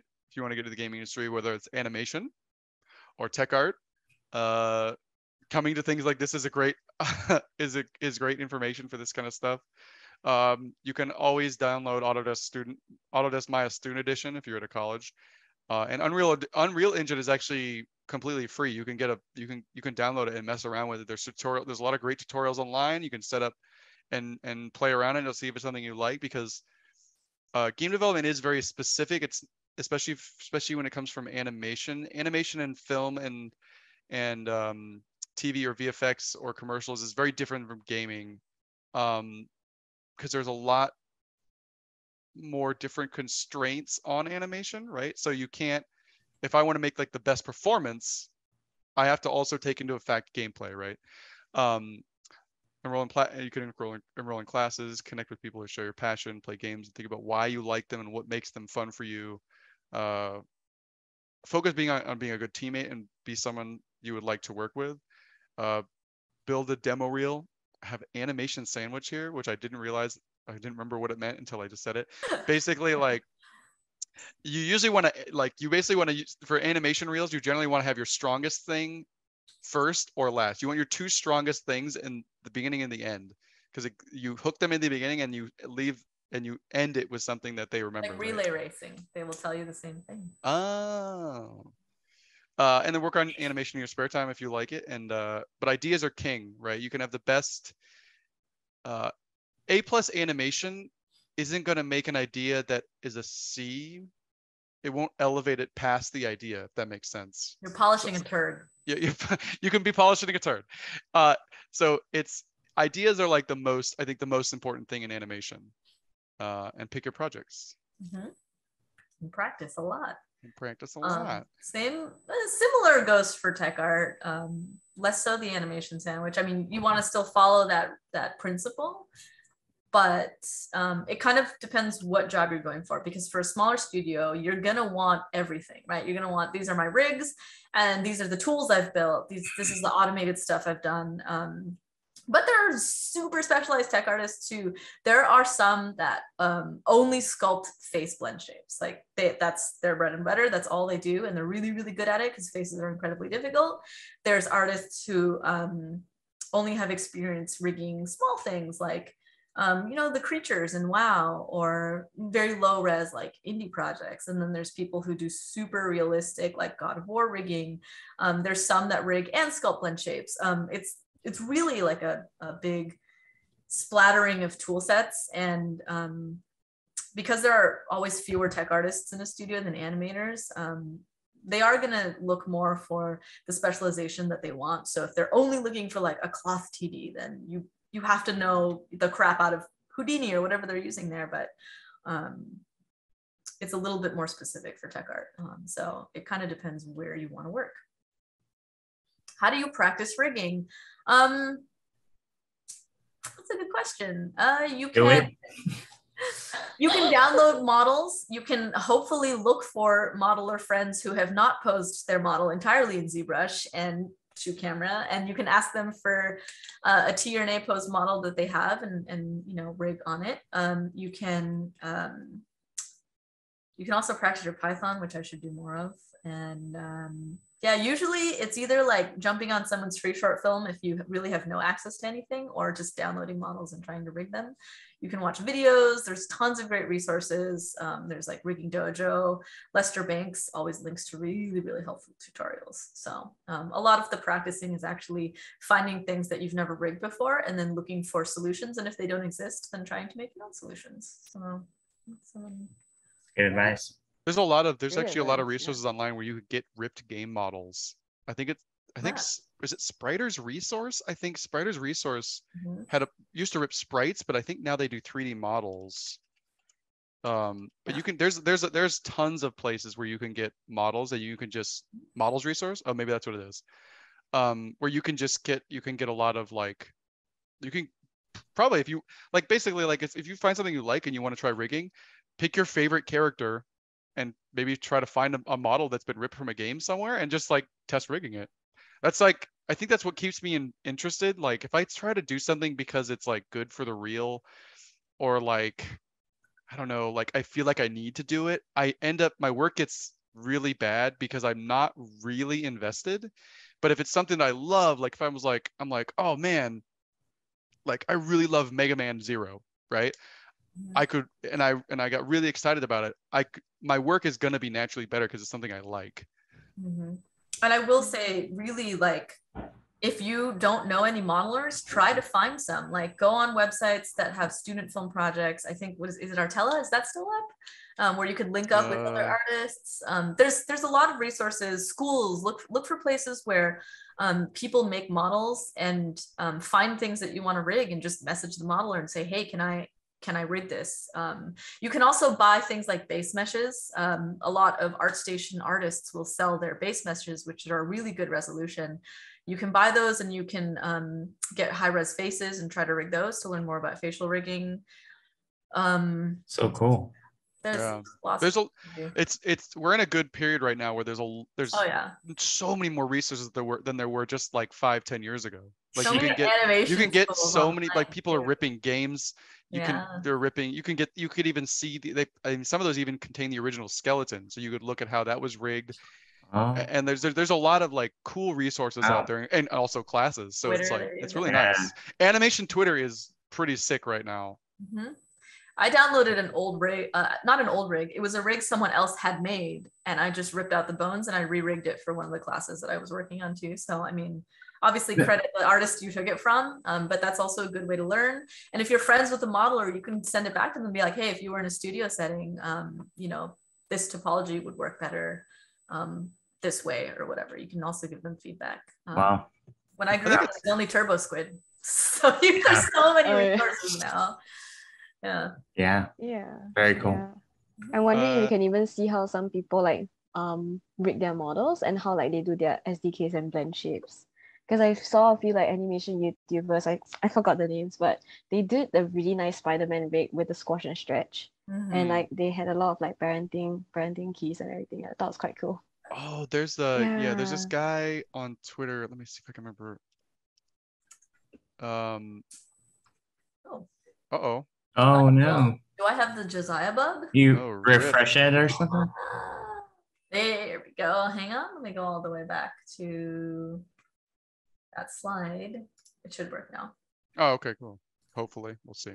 We'll see. No, wait, let me minimize it. And then try to maximize and play it. We'll see.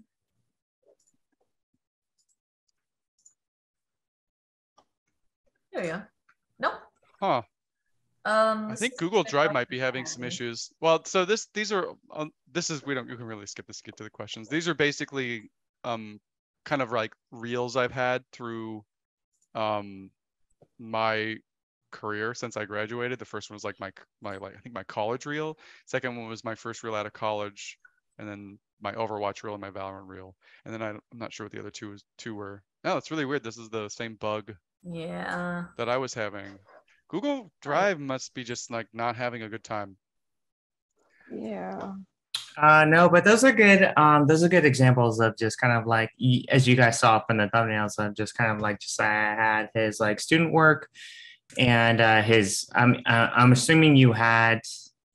I'm assuming you had some exercises from school as well that were heavily focused on body mechanics. And then they saw your body mechanics in the acting as well. And then, I don't know how Josiah, like, was it Blizzard was your first gig out of school? Was that what it was? No, my first gig out of school was the Magic Leap. Magic Leap, which Got it. I don't even know if I would call that game development. I think I called it game development, but then when I actually did game development, I was like, oh no. Sure. So they like magically, like a company like that saw your reel, saw the acting, saw the body mechanics and that kind of stuff. It's strong enough to, or your short film as well. Just kind of like, hey, this guy's a filmmaker. They brought you on. So it's a bit of a mix. So initially, when I interned at Digital Domain Tradition Studios, when that shut down, my animation supervisor there that I interned under liked me and called me. So he had worked with me firsthand and also was seeing my updated reel. Right. So they I got the internship because of the reel, and then the first job was a connection from the internship. Got it. And that was because of at the time strong acting. Looking at it now, I don't like it, but I'm sure it was strong. And so like, and it was also the short. It was also like the short film, right? He wanted somebody that had like a well-rounded, they could work on shorts and possibly gameplay at the time. None of which really panned out. I think I have the unreleased short that we made, but it never saw the light of day, and we worked on that for like half a year or something, and it just never came out. And I'm assuming that, like, I worked in games as well as an animator, and like the biggest thing is just like body mechanics, right? So like, I was gonna ask you, Josiah, and as well, Linda, you're an animator as well. Like, when you see a demo reel that blows you away, like, let's start with animation, for instance. Like, what about it kind of like blows you away? Like, what is something that you're just kind of like, yeah, man, we need to hire this person? I'm entertained. That is entertaining, did you say? Yeah, honestly, like, people have short attention spans, right? Like, they're not going to be like frame by frame in your animation. They're going to be like, first of all, why did you look at me when you said short attention span? No, I'm just kidding. Sorry, go ahead. Do I want to watch it again? Is a big one. Again, just for me, like, is this engaging? Is it entertaining? Does it sell an emotion? Those are all things that I tend to look for. The technical stuff is great as well, but like, honestly, if you're a great animator, the emotional impact hits first, and then you appreciate it because the animation skill is really good. I see. So for me, it kind of depends on a couple of things, because Valorant has a couple different modes. Currently we have gameplay first person, gameplay third person, and then agent select. So those are the three places where we have expression in the game, right? Yeah. So for 3P, you need good body mechanics. We're also very limited in what we can do in 3P because of gameplay and because of, well, I mean, mostly gameplay. Yep. First person were more free, but first person is also much more of an acquired skill.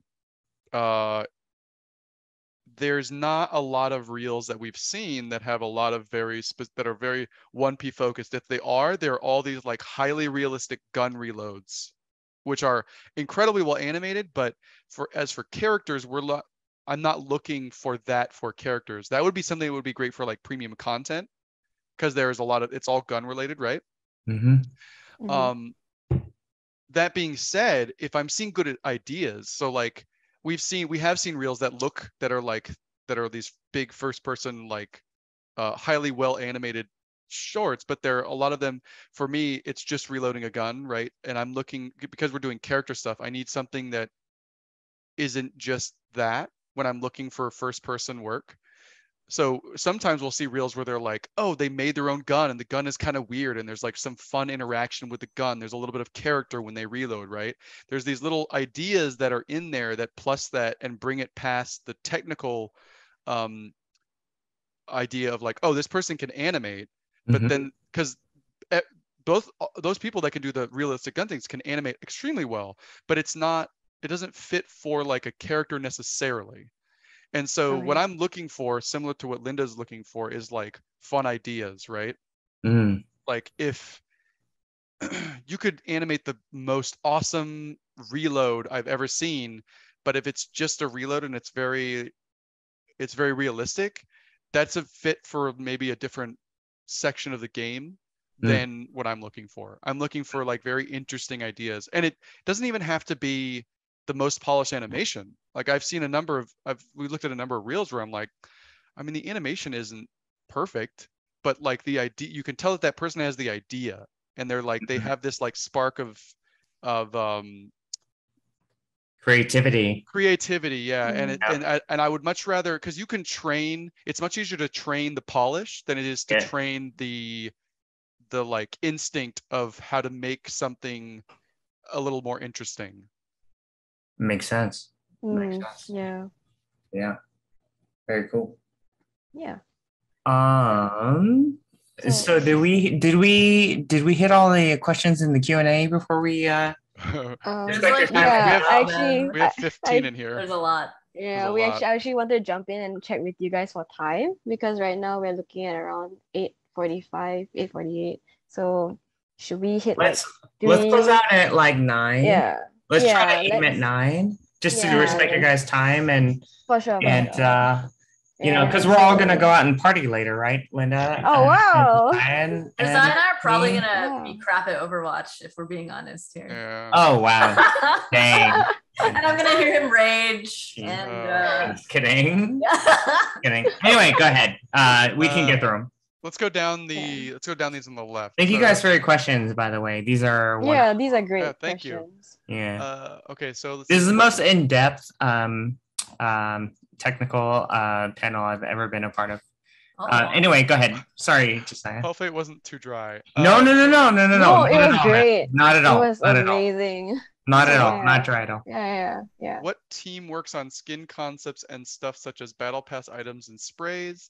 Is there a separate team who does that, or do they also work on concept art for gameplay and maps? So that actually is a separate team. It's not. It's a sub team, I guess, within the whole team. So Linda and I are part of characters. Linda, do you do anything for premium content? Yeah. So until we get a dedicated premium content technical artist for rigging, we'll handle requests. We'll handle troubleshooting. We'll fix the tools that help them automate it. So if we can try to make it more automatic for them, if they can hit a button and rig a Vandal skin, that's ideal. So we'll make sure those tools are running smoothly. But anything more complicated, we will rig until we get, again, a dedicated PC rigger. That makes sense. That is generally a separate team. Battle pass stuff, items and sprays and gun skins are all part of the premium content team, which is and we even have 2 animators that are now kind of sectioned off over there. So I think we're rotating them. We're rotating in and out of that space eventually. I'm not totally sure how that's going to work, but right now that is actually pretty much a separate team, sub team outside of the character team. I see. Let's see. Cool. So for something like Fade's capture ball ability, where the anim is sort of snapping goo, is that something you rig, and how does that haunted goo snap? That is something we rig. So the reason we chose to rig that was because if you wanted it to be VFX, you would have to really synchronize her pulling it. And additionally, because it's a separate rig, it's very hard to specify that attachment, right? You want that attachment to be on the character. So what we did rig that so that the animator had full control over how it snaps and stretches. And how does that haunted goo snap? So haunted goo. Basically, there's a joint on the end where she's grabbing it, and there's a joint in the middle, and there's a joint anchoring it to the ball. So when the animator pulls it, she's sort of scaling and pulling it, and then the mesh itself is just looking like it's stretching. And then that middle part, if you imagine a rubber band and you're just flicking that rubber band, you can just take that control in the middle and you can slide it wherever you want along that goo strand, and then you can make it look like it's, you know, snapping if she were to release it or if she were to pull it. Right. Oh. Okay. Were the shapes on Kayo's face difficult to rig animate? It seems like there was something super simple on the surface, but hard behind the scenes. So I actually think this is one of the most interesting things I've worked on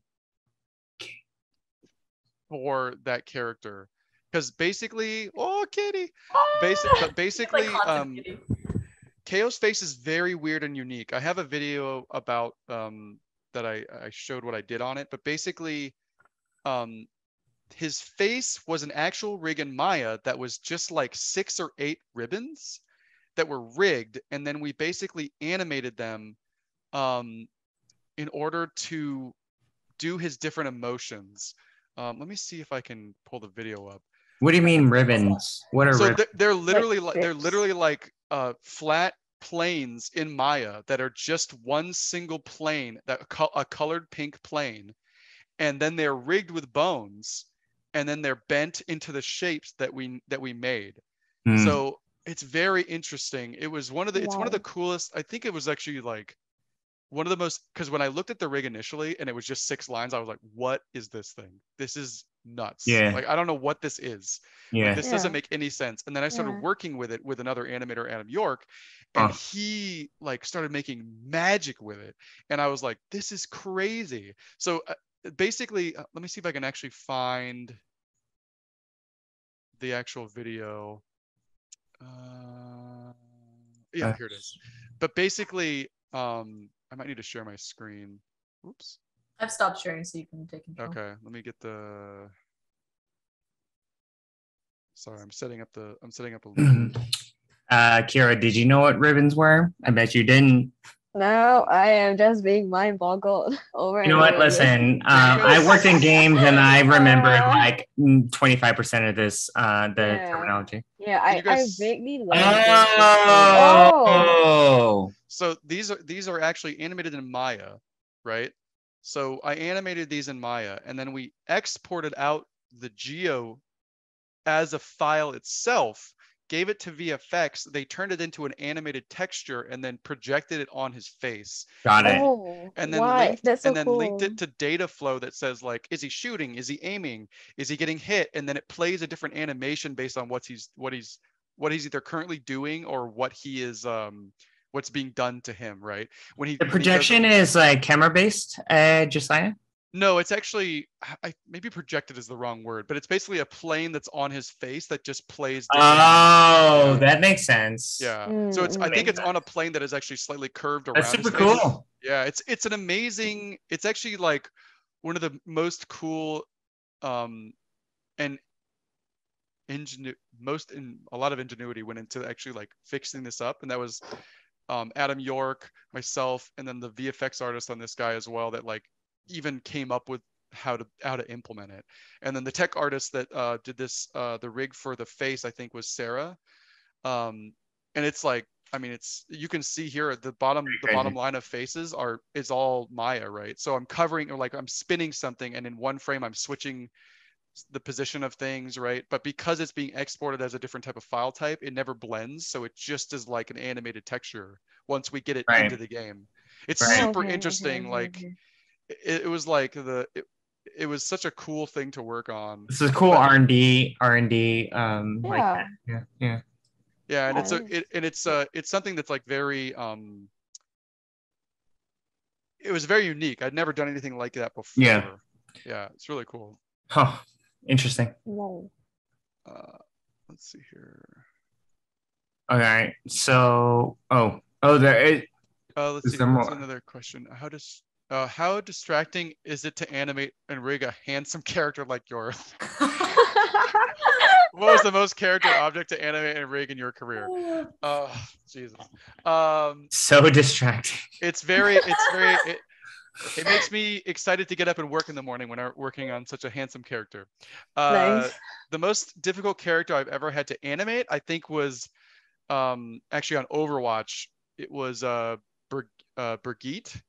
Her first person was a nightmare to animate because it's such a weird weapon. It's basically a flail, but it doesn't actually work like a flail, and its hitbox is extremely long, so it was so difficult to get even a workable version. I'm still actually not satisfied with it at all, but that was the most difficult thing I've animated in my entire career.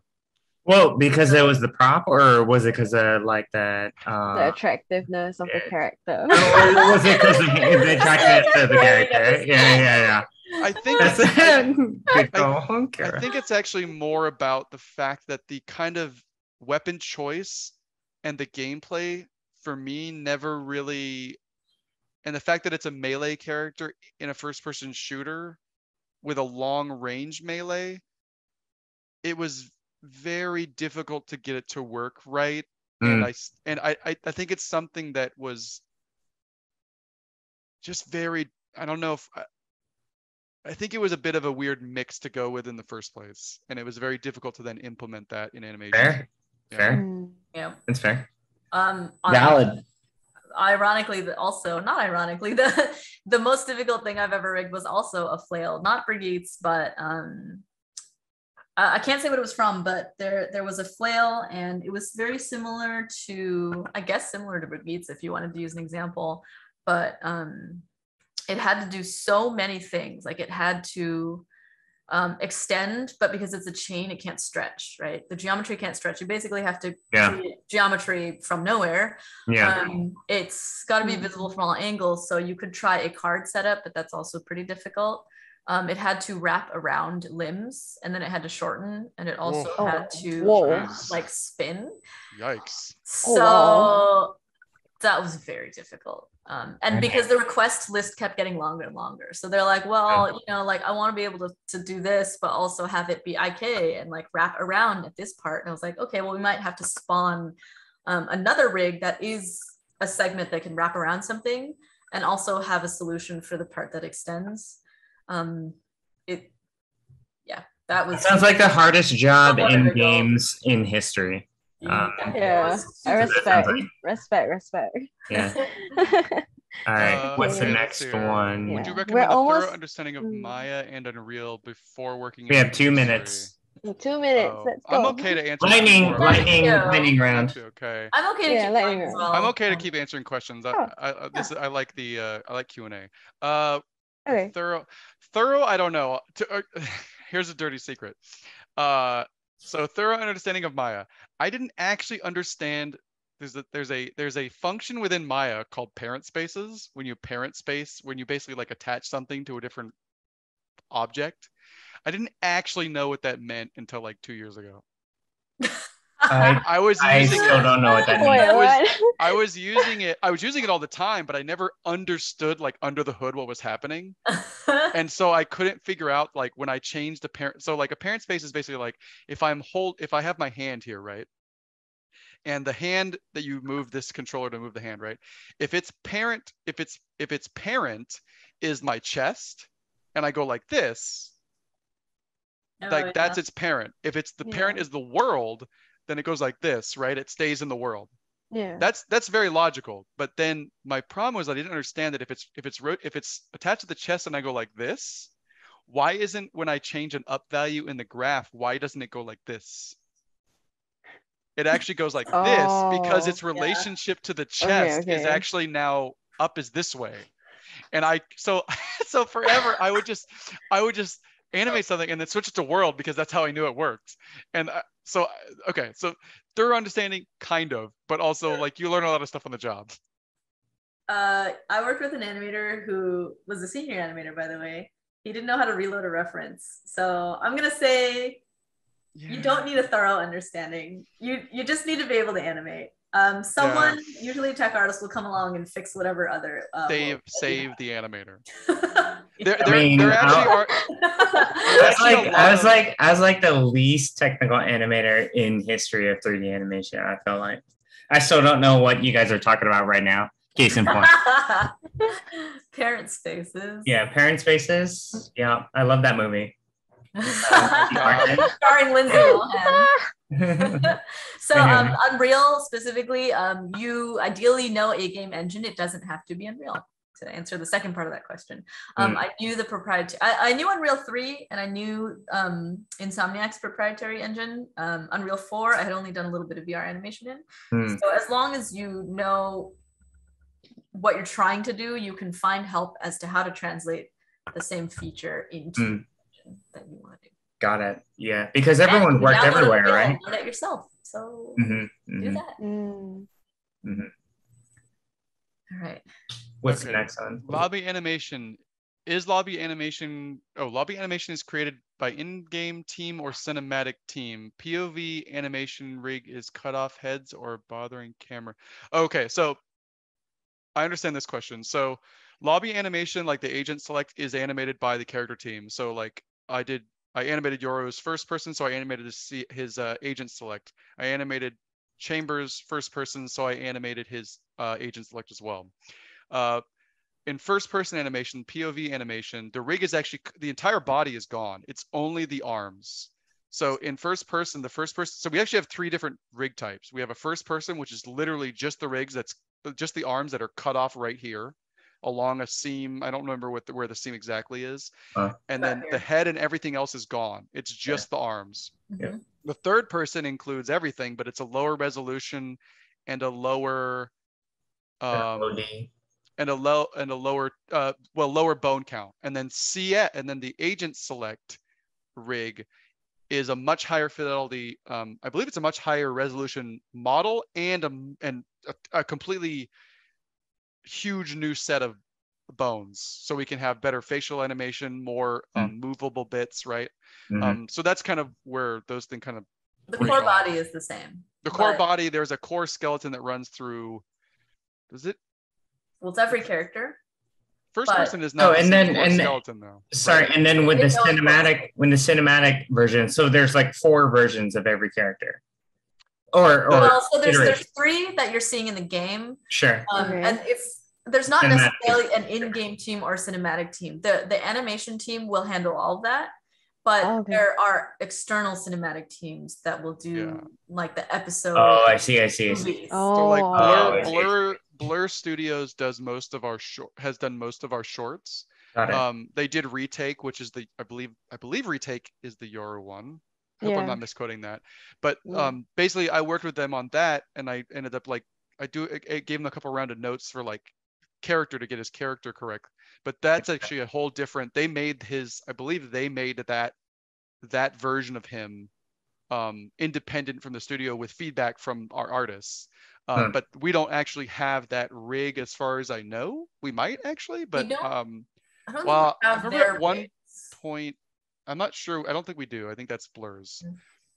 Okay, so. But our R&D teams will also do stuff. So R&D is separate. It is its own section, and they might do, like, if you saw the Widejoy thing, like, we'll send them our rigs, and then they will do whatever they want with them.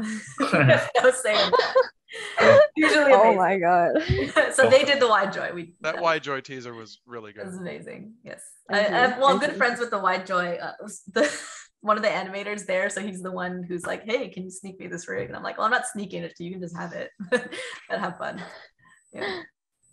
So next question. How do you handle cloth sim? If you're familiar with Genshin Impact, sometimes the cloth seems fully simmed and sometimes it seems semi-hand keyed.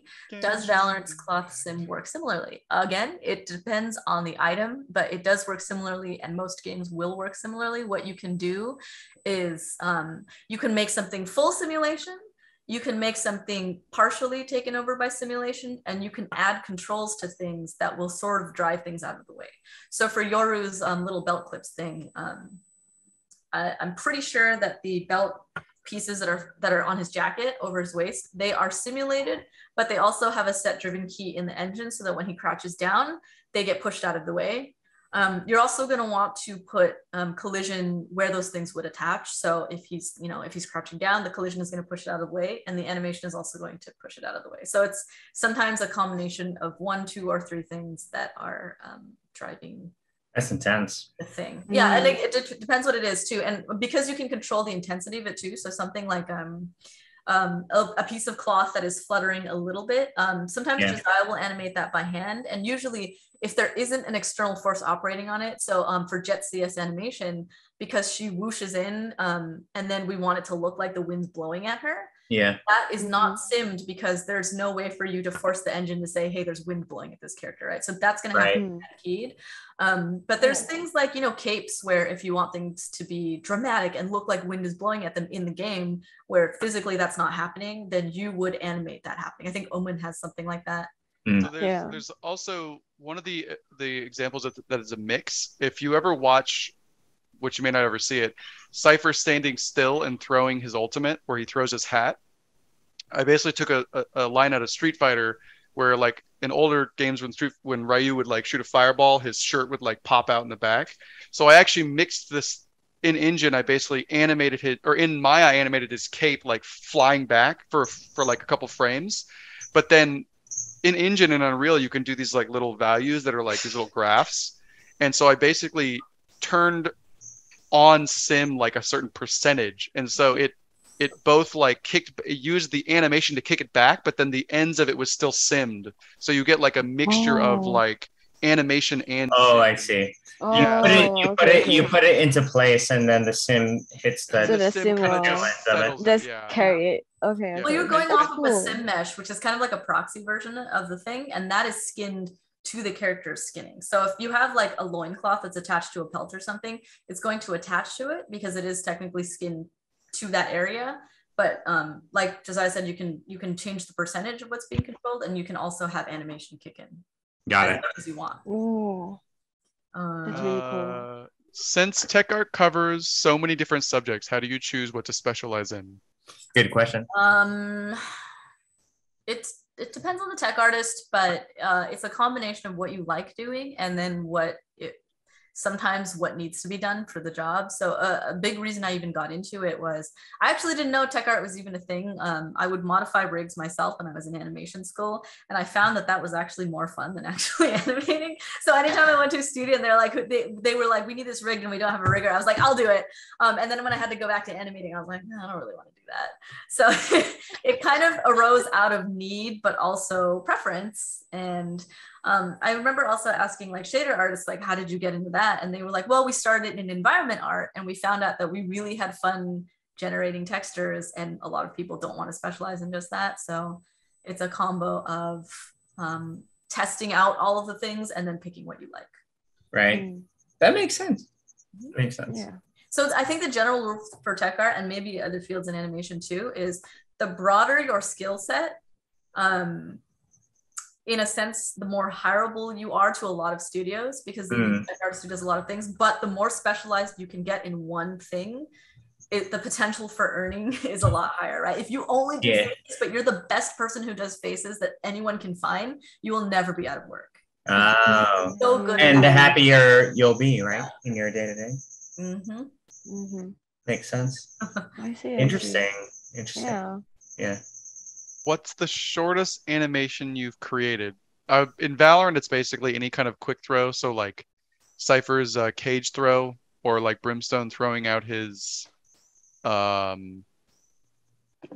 is it, stim pack? It's basically just an instant throw where you're just like, oh. Was that like 6 frames? No, it's actually still like a decent amount. I think it's still like half a second or something. What? So, 16 frame? Yeah. Yeah. Wait, so it's not the shortest like ever, but it is. Well, I guess technically the shortest animation I've ever put out on Valorant is 2 frames, and it's just an aim where he's just like. Oh. Yeah, man. Yeah. Okay. Did you learn the softwares on the job or before? Before, to some degree. It's still a learning process as we go, but like I had to learn Maya to make a reel, so. Yeah, me too. When I was trying to get into games, like every studio was either Maya or 3D Max, and they would always change. I mean, like, man, just give me one program to learn. They're both hard to learn. Dude, so on WoW, we had we animated in Maya, but then we had to export it from Maya into 3ds Studio Max. Yeah. And then edit it in Max. Yeah. Oof, that was Flur's pipeline. Before Softimage died, they would do previs and modeling in 3ds, and then it would go into Softimage, and then it would go back out to 3ds for rendering. Oh my gosh. What was the worst crash you ever had? How many hours of work did you lose on that worst crash? So the worst work crash I ever had was it just was constantly crashing all day, and I never got work done that day. The worst single crash that I ever had was actually in college, when like the week before our final turn-in, the scene that I've been working on for 2 weeks, I opened it up and there was no animation. And every file for like the past 10 saves had no animation. And I actually had a panic attack. I was like hyperventilating and I was freaking out. And my current wife, who was my girlfriend at the time, I remember she grabbed my face and she was like, "It's gonna be okay. We'll figure something out."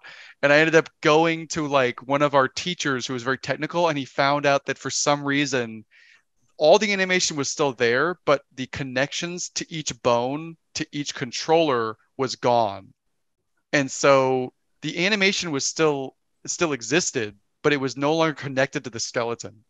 Did you reconnect them? And so that night he wrote a script that the first tech artist that saved me, he wrote a script that reconnected everything and gave me the entire animation back. Wow. Did you marry him? No, I married the one that kept me from having an emotional breakdown. Oh, that's the same person or no? No. That's amazing. That's amazing. That's amazing. That's incredible. I mean, at least the information was still there. Yeah, it was. I think it was a namespace issue where like the namespace renamed everything, and so the motion was still under the old name. Yeah, and so it just didn't connect. Gosh. Yeah, very crazy. So scary. That's so scary. Incredible. Oh gosh. Well, that tops everybody else's story. Yeah, it takes the cake. Who works on map design and all the props that go into it? That is a whole maps team. I think it's called Linda, is it called the environment team, right? We can see your Discord, but I was gonna say there's a maps team. It's a combo of design, environment, mostly design environment. Let me read this question again. Sorry, the maps team is at the bottom. Yeah, it's environment. There's environment artists, and then people. I don't know a whole ton about that. Nice. Yeah, we don't actually really interact with that group much. I walk by and look at what they're doing, and the art's really cool. But there's a lot more complicated stuff in that I would have very little input on because I not only suck at Valorant, but they dig very deeply and play test all the angles to make sure it's as balanced as possible. Wow. What kind of... Go ahead, Kira. Oh no, I was gonna read the same question that you were reading. Yeah, so go ahead. What kind of considerations for performance are there in the animation and riggering? That's what it is, right? Rigging process. Essentially, maybe like if it's more grandiose, or what kinds of considerations in terms of just kind of, I guess, like performance, character performance, animation, that kind of stuff. For rigging, like I said earlier, it's the joint count. We have to be as stingy as possible with where we put joints. Like, if Adam is crying for stuff, I'm like, well, okay, you can have that, but you might not be able to have that. Or if they really want something, then we have to go to VFX and say, if you guys can do this in VFX, then we can add a joint here, or we can take stuff away from this area, right? Sure. So like if you're looking at something like Fade's like cat monster, obviously the heaviest joint solution would be to add all joints all along that tail, or we could go to VFX and say, hey, how much can you blend in the head that we've made with the body that is all composed of a trail of VFX? And thankfully, the VFX artists are gods, so they were able to blend it in so that, you can animate with the head, and I can put more joints in the head and the ears and stuff like that.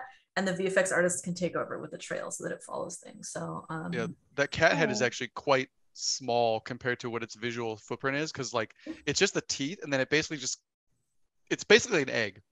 Like it's basically like an egg where the mouth is here, and then it's just like a little tiny little nubbin tail in the back, and then the rest of that is VFX that just makes it feel like it's this like it's a trail. Yeah. Okay. Let's see here. Oh, question for Linda. Linda's getting a call out. It seems like you jumped from many different career focuses. What made you stick with technical art? Did you ever have doubts as you shifted focus? How do you deal with post-grad? Oh God. This is a very long story.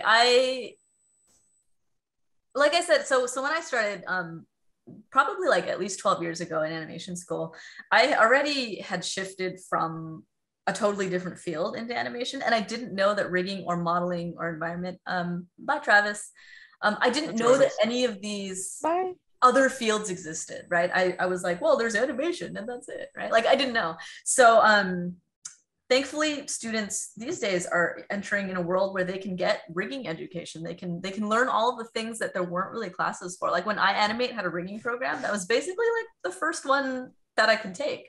So I took that one and it was amazing. But even there, I learned that for example, like my instructor was Walter, and he's I'm not sure if he's still there, but he's a TD. He's still there. Walter Yoder. Yeah. He anyway.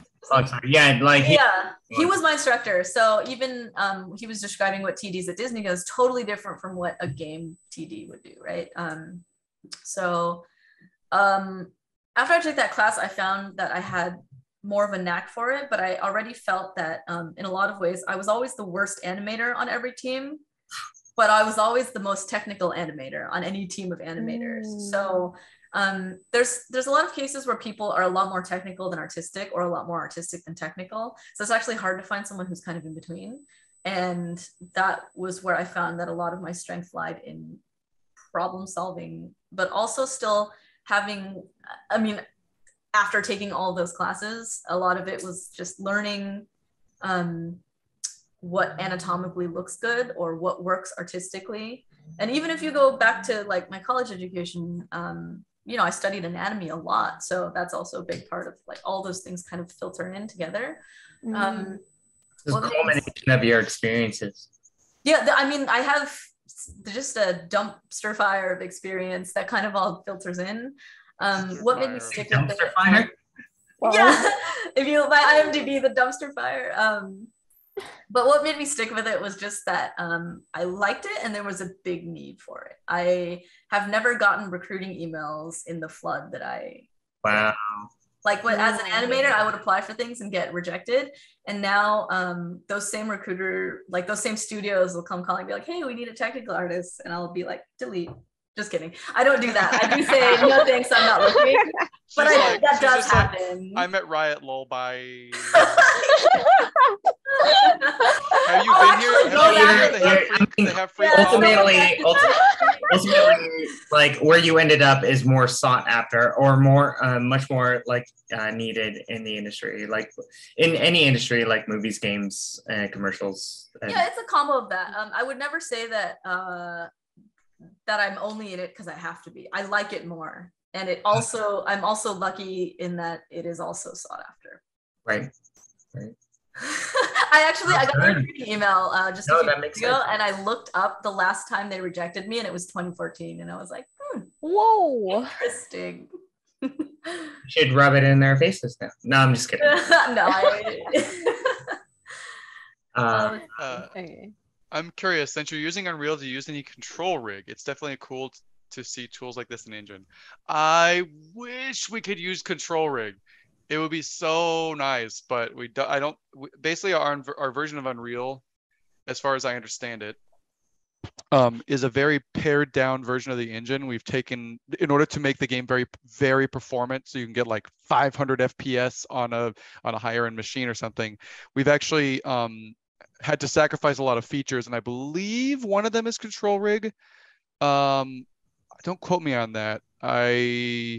We have a lot of like features we want to get in the game, but we had to take out a lot of things. Like, for example, in a game like Overwatch or a lot of new modern games, you'll have like subsurface scattering, or you'll have like a lot of these different like very involved shaders. We don't have, I hope I'm not misspeaking, we don't have a lot of we kind of pared down a lot of extra features like that in order to get the game to run very, very, very efficiently. And who needs subsurface scattering in gameplay? Like, I mean, it makes the game look really pretty. Really? Oh yeah. I mean, Overwatch is like very nice looking. Oh, the subsurface scattering in the ear. They do. Actually, the Overwatch 2 beta has like a lot of really nice. A lot of stuff like that in it right now, actually. Yeah, but it goes on gameplay though, right? Well, that's a different discussion about like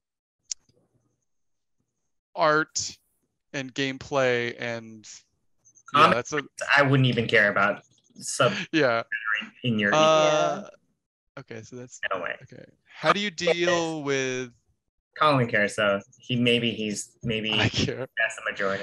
How do you deal with project work rejection? I assume not all your ideas get accepted or okayed. I've been very fortunate that I haven't been on a lot of things that like never saw the light of day. Rejection could be pretty frustrating. I've had a couple of things where I got pretty upset that I basically finished something, and then at the end of it, someone came in and was like, no, we need to change this now. And it's like, but this was approved like 3 weeks ago. So it's extremely frustrating. But it's, we're all trying to make we're all trying to make something together, and it can be very frustrating, but it's still like everyone's trying to do their best, so we're all kind of like unified in that vision. So it's much easier to kind of like make those concessions when we're all, we believe in the end goal. The key is to trust your team enough that you know that someone's got a bigger picture view of what's going to happen ultimately. And a lot of it also is that, like one of the slides said earlier, you have to kill your babies. Like you can't get attached to something, but you can try to make it so that it doesn't happen again, where you're not part of that feedback process too. So yeah. I will say what a lot of animation people do, and that's totally true, like Linda, on the professional level. What we do, like outside of that, is just kind of like we all get together, we all kind of like commiserate with each other at like a puppy. Linda, like we all get together, we go to like a bar or restaurant, something like that, and we just kind of like have a night where we can just kind of like complain to each other. Yeah. And then the next day, the next week or whatever, then we just kind of get back to being professional. But it helps to have that kind of like venting session. And hopefully someone brings a puppy, like Josiah did, and that'll help even more. But like that's a common thing of just kind of like stuff gets rejected all the time. Yeah. In movies and TV all the time. So like a lot of times it's just kind of commiserating and just kind of like outside at just kind of like, sharing those experiences, and then come back and hit the ground running the next week, the next month, and that kind of stuff is just kind of part of it. You try not to take it personal, because it's not personal, right? I mean, like, it's not. But you're right. You're always going to be a little bit salty about it, especially 100%. Like, the final project. Like I worked in previs, and there were VFX soups and directors who came and they're like, "We want you to come up with the most outrageous and terrifying things you can for this sequence." And I would be like, "I got you. This is my specialty." Yeah. And 50 things, and they would pick like the mildest version of it. And I'm like, okay, I guess it's a Marvel movie, and you have to be really like accommodating. Yeah. It's unfortunate that because it costs so much to make movies now, what they will usually go with creatively is the most generic version, safest solution that is the most crowd pleasing, because this movie has to make $2 billion to like right, and there's less risk with the safe bet. Yeah, 100%. Wow, so we're down to 2 more. Lily. Boy. Him. Commenting on your down. Owen get a new visual design. So I mean, I think he's had like 3 versions now. His original version, he had 2. Wait, can the participants see the question? Sorry. Right? Okay, sorry. Lily asked, in parentheses, love him, but why did Omen get a visual design rework? Was his old design lacking something? So initially, he's gone through like 3 revisions. Originally, he didn't have the 3 slits. He just had 2 really small, like googly eyes. Like googly eyes. That was him during. I think he was in beta like that, or alpha like that. And then his first design rework, I think, was to get him away from that look. That's where we got the standard like 3 eye slits or whatever. And then the second rework, I don't really know why. I think it's probably to bring him in, like, I think it was to bring him in line with other characters, because I think some of his like read on his pants, especially, I think were not on art style, if I remember right. I'm actually not exactly sure, but we kind of packaged it with some of his like ability reworks. But I don't know exactly the reason he got 2 reworks. But it wasn't really his. I think it was mostly just his midsection and some of his pants. And I think the last question we have is for Linda. Oh, no. I have been sending links to only us. Oh, no. Because wait, are those? I sent Dancing Brimstone. I was answering questions. Apparently, it says only host and panelists. Oh, for some reason. Oh, no. So many links lost. Oh, well. I just caught it and I was like, oh, God. Okay, wait, let me see if I can scroll out and resend everything. Yikes. Okay, that's not bad. Last question. Yeah. Any recommended resources for rigging and Python? I would have to pull up a list. the ones I mentioned earlier, Rigging Dojo and Lester Banks has a lot of really cool tutorials. Honestly, it kind of depends on what you want to do. So let's say you are trying to rig a skirt or a collar. You could Google, how to rig a skirt or how to rig a collar, and you'll find a bunch of different technical solutions for it, some of which are joint based, some of which are like collider based. You'll find setups that use things like follicles. Like really, you kind of want to Google what you're trying to do. There isn't necessarily one big collective of how to do all those things, unfortunately. But like I said, Lester Banks usually has a lot of good links to those tutorials and just really good ideas in general. So you might just, you're bored, you just go and browse through and be like, oh, I never knew to do that. That's a really cool fact. Python wise, there are a couple really good books to read, and the rest of it is honestly just doing it. And I also recommend Chris Zerbrig's tutorials. I think there's a Patreon where you get access to all the other things that he can teach you, but he's a great resource, and definitely download Charcoal Editor if you can. That is going to make your Maya Python life so much easier. I don't know a tech artist who doesn't use it. So Okay. Those are the ones I can think of off the top of my head. But honestly, most programmers will just tell you to Google it. Most of programming is Googling your problem. And it might be something really stupid too. So just Google it. Someone will have answered it, hopefully. And if you're interested in Unreal as well, there's like a plethora of resources for Unreal as well online, either YouTube or their forum, I think, is really active. Yep, their forum. I mean, I've known people who like will catch things and make suggestions, and Epic will reach out to them and be like, oh, help us out with this. So they're very engaged in the feedback and the learning of their engine, because very cool. Who use Unreal, the more successful they are. So they make the resources very available to everyone. Right, that's super cool. Yeah. Wow. That's a nice question to end off this whole panel. Wrap it up. Yes. Yeah. We have Josiah, oh my goodness.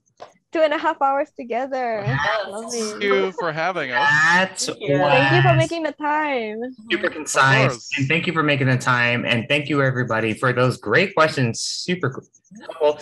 And man, this makes me think, like, we don't do enough of these like game panels, right? Yeah, we don't. I think this is a really good first try. Yeah, this is the first one. This is the first game one, really? Yeah, I think so. Game developer one, for sure. Pioneers of this. Yeah, pioneers.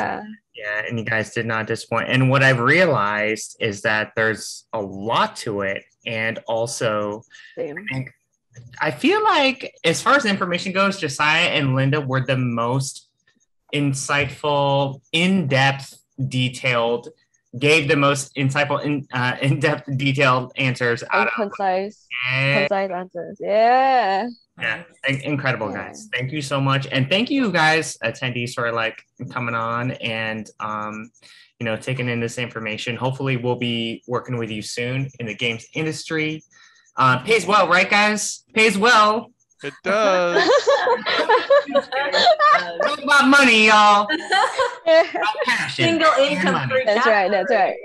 Oh, I'm just kidding. Is there a Discord? Somebody asked if there was a Rise Up Animation Discord. Funny enough, yes, there is. I don't know how to link people to that anymore, Kira.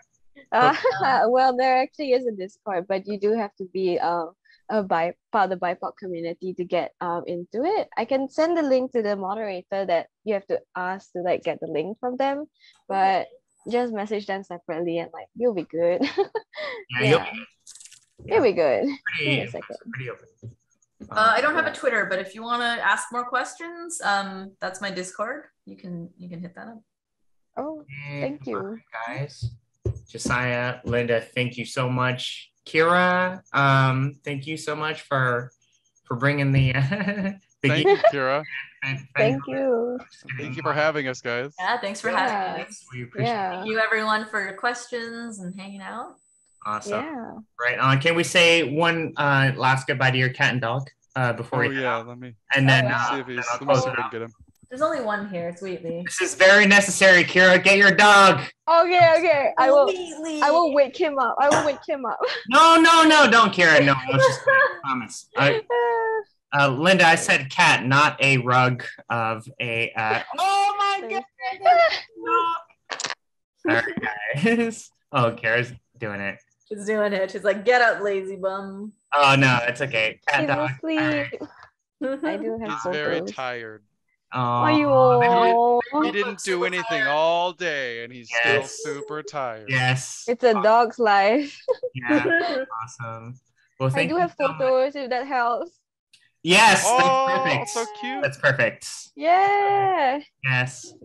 All right, you guys. Well, have a great rest of your weekend. Have a great week, and thank you so much for everyone joining us. And yeah, this is awesome. Yeah, it was Thanks, great. everyone. Thank you. Bye. Bye. Thank you. Good night.